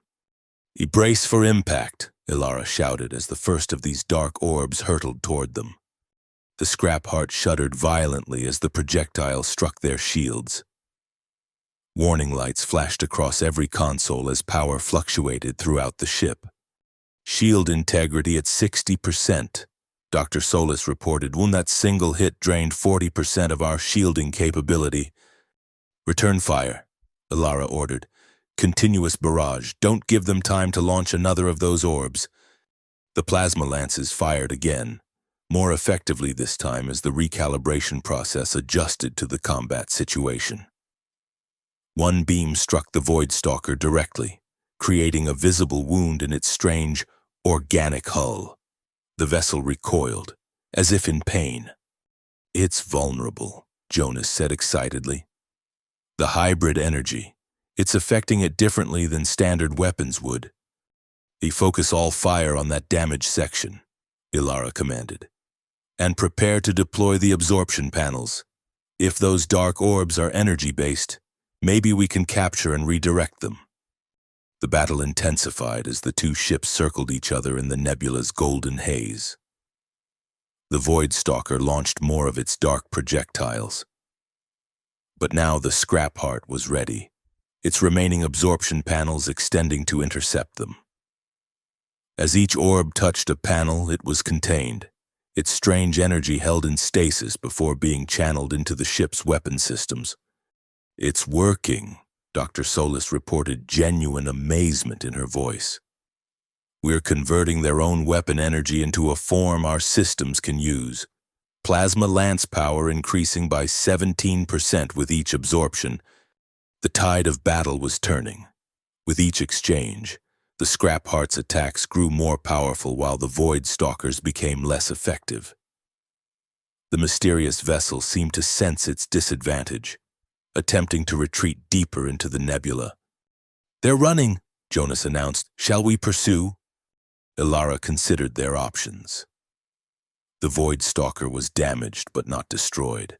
If it escaped, it would surely report their position to the Empire fleet. But pursuing it deeper into the nebula, away from their planned exit route, would delay their mission to the fortress world. "Let it go," she decided finally, "but track its course. I want to know where it's heading." As the dark shape of the Void Stalker disappeared back into the golden mist, a tense silence fell over the bridge. "That was no ordinary Empire vessel," Khan said at last. "The biotechnology, the organic design, the unusual weapons.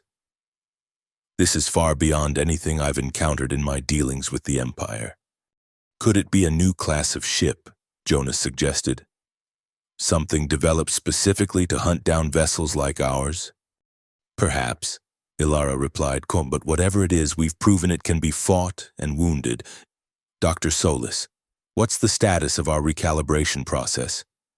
"The combat situation actually accelerated the integration," Dr. Solis reported.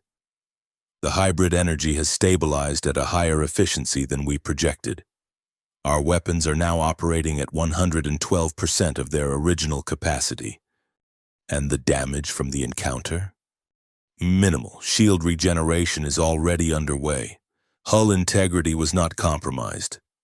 Ilara nodded, relieved. "Then we proceed as planned. Set course for the edge of the nebula. It's time to make our approach to the fortress world." As the Scrap Heart changed direction, leaving behind the scene of their unexpected victory, Ilara couldn't shake the feeling that their encounter with the Void Stalker was more than just a random meeting. The timing, the location, the very nature of the strange vessel. It all suggested something more deliberate, more calculated. But those questions would have to wait. They had wounded the hunter. Now they needed to strike at the heart of the Empire itself. The fortress world awaited, and with it, the most dangerous phase of their mission. The Emperor's fortress world hung in space like a malevolent jewel, its crystalline surface refracting the light of its sun in patterns too perfect to be natural. From their hiding place behind the system's outermost moon, the crew of the Scrap Heart observed their target with a mixture of awe and trepidation. "I've never seen anything like it," Jonas murmured, studying the tactical display. "The entire planet appears to be encased in a crystalline shell. It's not a natural formation." Ambassador Khan explained. "The Empire transformed the planet over decades, gradually replacing its original surface with their crystal technology. What you're seeing is essentially one massive interconnected structure, which makes our infiltration both easier and more difficult," Ilara noted. "Easier because we don't need to locate a specific entry point. The entire planet is effectively a single organism. More difficult because any disturbance will be felt throughout the system." They had spent the journey from the Helios Nebula refining their plan. With the ship's weapons now enhanced by the hybrid energy discovered during their repairs, they had a significant advantage in terms of firepower. But brute force wouldn't be enough for this mission. They needed subtlety, precision, and more than a little luck. "The fortress has 3 primary defense layers," Dr. Solis said, highlighting each on the tactical display. "An outer network of automated weapon platforms, a middle layer of patrol vessels, and an inner shield that covers the entire planet. All 3 must be bypassed or neutralized for us to reach the surface. And once we're on the surface," Jonas added, "we still need to locate Lyra within the central citadel, extract her, and get back to the ship, all without being detected." The central citadel is here, Khan said, pointing to a massive structure near the planet's northern pole. According to my intelligence, Lyra is being held in a research facility in the lower levels. The biological weapons laboratory is adjacent to her quarters. Ilara studied the schematics, looking for weaknesses in the seemingly impenetrable defenses. The outer weapon platforms are synchronized through a central command node, she observed. If we could disable that node, even temporarily, the entire network would reset, Dr. Solis finished for her. Standard Empire protocol. It would create a 90-second window before the backup systems engaged. 90 seconds to slip past the first layer, Ilara mused. It's not much, but it's a start. And the patrol vessels? Jonas asked. They follow predictable patterns, Khan said. My intelligence includes their schedules and routes. With precise timing, we could navigate between their patrol zones. That leaves the planetary shield, Dr. Solis pointed out. It's generated from 4 control stations equally spaced around the planet's equator. All 4 would need to be disabled simultaneously to create a gap large enough for the ship to pass through. Ilara frowned. This was the most challenging aspect of their plan. They couldn't be in 4 places at once, and a sequential attack would alert the Empire to their presence before they could breach the shield. What about a targeted EMP? Jonas suggested. Something that could temporarily disrupt all 4 stations without destroying them? Dr. Solis shook her head. Empire crystal technology is largely immune to electromagnetic pulses. Their systems would recalibrate almost instantly. They fell silent, each considering the seemingly insurmountable obstacle. Then Khan spoke up, his voice hesitant. There is another option, one I hadn't mentioned before because of the risks involved. He met Ilara's gaze. Lyra and I developed a communication system during our time together. A quantum entanglement device that allowed us to send simple messages despite Empire monitoring.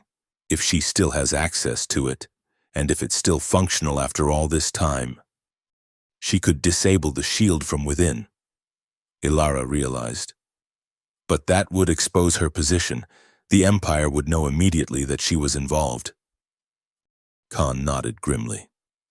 Which is why I've hesitated to suggest it. It would put her in extreme danger. She's already in extreme danger, Jonas pointed out. And if we can't get past that shield, she remains a prisoner indefinitely. Ilara weighed the options. Each approach carried significant risks, and none guaranteed success. But Khan's suggestion, despite its dangers, offered the most direct path to their goal. Can you still access this quantum device? She asked Khan. Yes, he replied, and I've maintained it all these years, sending periodic signals in the hope that she might respond. There's been nothing so far, but that doesn't mean she hasn't received the messages. Then send another. Ilara decided to tell her we're here and we need her help. But make it clear that she should only act if she can do so without putting herself in immediate danger. As Khan left to prepare the message, Ilara turned back to the tactical display. Meanwhile, we'll proceed with disabling the weapon platforms and planning our approach through the patrol vessels. If Lyra can help with the shield, excellent. If not, we'll need an alternative strategy. The next few hours were a flurry of activity as they finalized their preparations. The Scrap Heart's enhanced weapons were calibrated to target the command node of the defense platform network with surgical precision. The navigation systems were programmed with the complex course that would weave them between the patrol vessels' routes. And Dr. Solis worked on modifications to their shields that might, with a significant power boost, allow them to withstand the planetary barrier long enough to break through, if all else failed. As the system's sun set behind the fortress world, casting long shadows across its crystalline surface, Ambassador Khan returned to the bridge. His expression was unreadable. The message is sent, he reported. Now we wait to see if she responds. How long? Alara asked. If she still has the device and if she's able to access it. Minutes, perhaps. If not. He shrugged, the gesture conveying both hope and resignation. They waited in tense silence, all eyes on Khan and the small quantum receiver he held. Minutes stretched into an hour with no response. We should proceed with our alternative plan, Alara said finally. Dr. Solis, what's the status on the shield modifications? Before Dr. Solis could respond, the quantum device in Khan's hand emitted a soft pulse of light. The ambassador's breath caught as he activated the receiver, his hands trembling slightly. A series of coded pulses followed, light patterns that meant nothing to Alara but clearly carried profound meaning for Khan. His expression transformed from cautious hope to undisguised joy.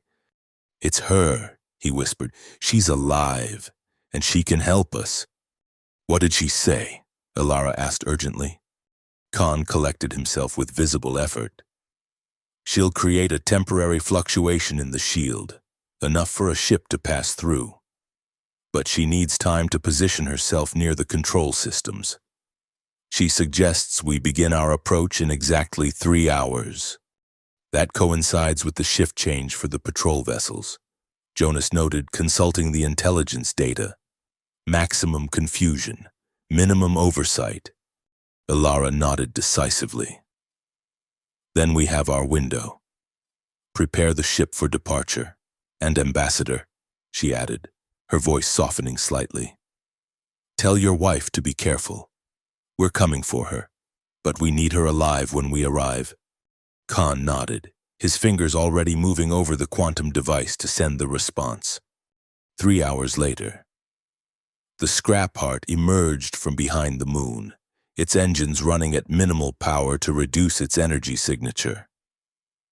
The ship's exterior had been modified once again, its hull now coated with a crystalline substance that mimicked the reflective properties of Empire vessels.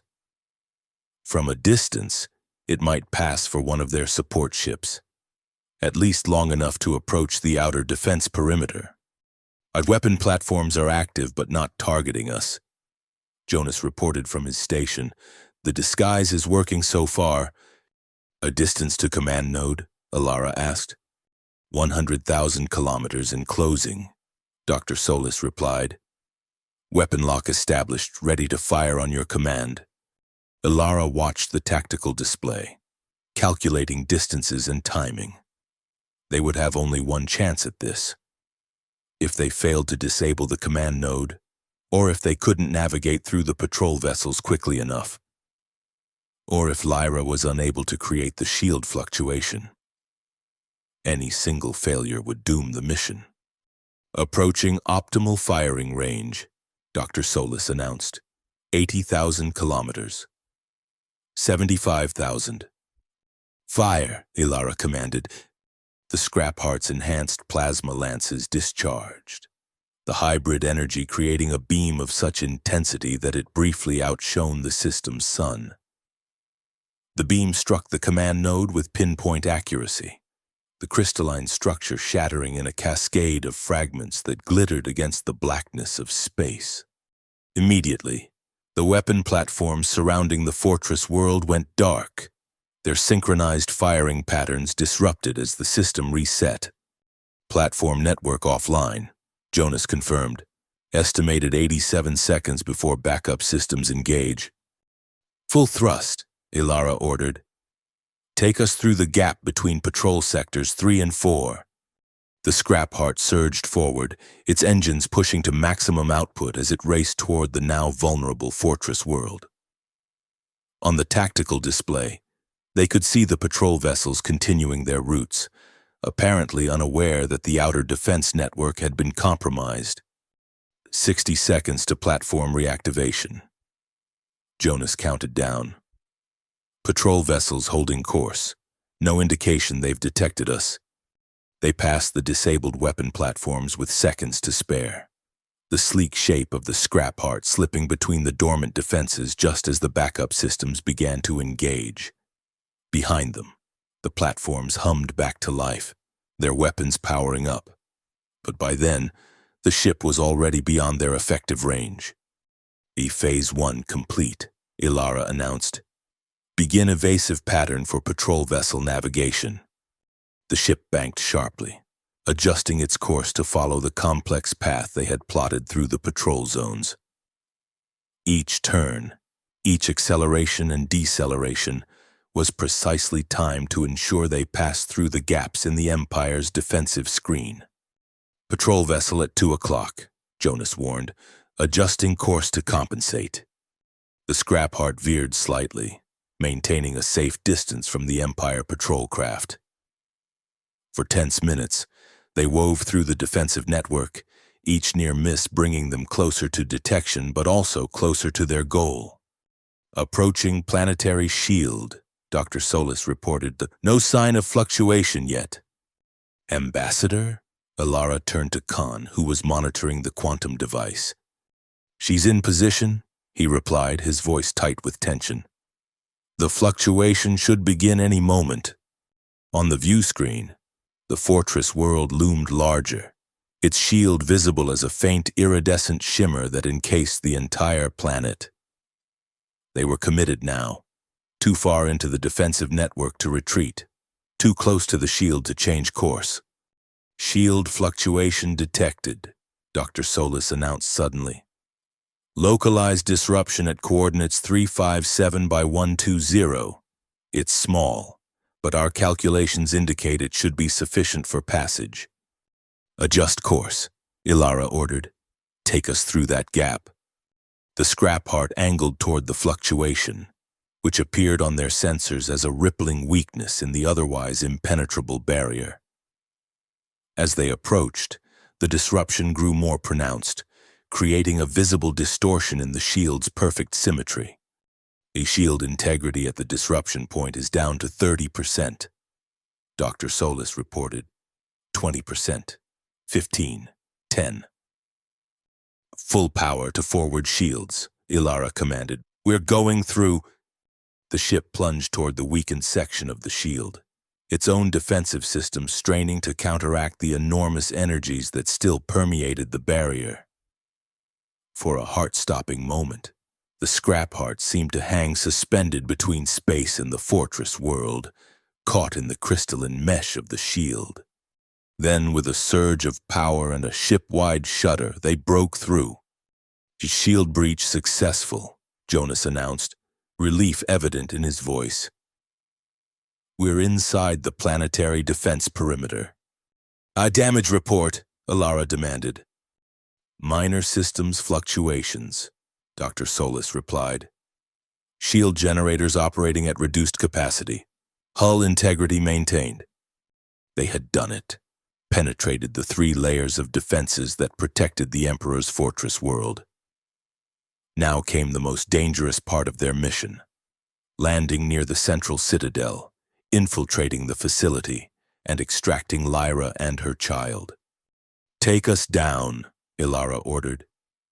Maintain stealth approach, target landing zone as close to the citadel as possible without triggering proximity alarms. As the scrap heart descended toward the crystalline surface, Ilara turned to Ambassador Khan. Can you send one more message to Lyra? Tell her we're inside the shield and approaching the citadel. Ask for her exact location and the quickest route to reach her. Khan nodded, his fingers working the quantum device with practiced efficiency. After a moment, he looked up. Message sent, but there's something else you should know. Captain. His expression was grave. In her previous communication, Lyra mentioned that security around the biological weapons lab has increased significantly in recent days. She believes they're preparing for a major test, possibly the deployment of the human-specific pathogen. How soon? Ilara asked sharply. She doesn't know exactly, days, perhaps not weeks. This changed the parameters of their mission. If the Empire was indeed preparing to test a biological weapon designed to target humans, they couldn't simply extract Lyra and leave. They needed to sabotage the research, destroy the samples, and prevent the weapon from ever being deployed. Adjust the plan, Alara decided. We'll split into 2 teams after landing. When Team 1, led by myself, will locate and extract Lyra. Team 2, led by Lieutenant Reed, will infiltrate the weapons lab and destroy any samples of the pathogen. That significantly increases our risk of detection, Dr. Solis pointed out. It also increases our chance of preventing a genocide, Ilara countered. The choice is clear. As the scrap heart continued its descent toward the fortress world's surface, Khan's quantum device pulsed again. He read the message, his expression shifting from concentration to alarm. Lyra says she's been moved, he reported urgently. She's no longer in the research wing. They've transferred her to a high-security detention cell near the Emperor's personal quarters. Why? Jonas asked. What's changed? She doesn't know, Khan replied. But she says the move happened immediately after she accessed the shield controls. She thinks they might suspect something. Ilara's mind raced.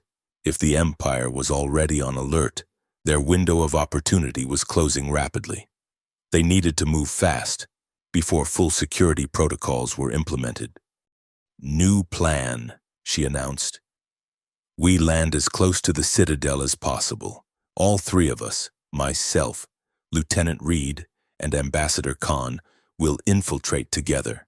Dr. Solis will remain with the ship, prepared for immediate extraction once we have Lyra and have neutralized the pathogen samples.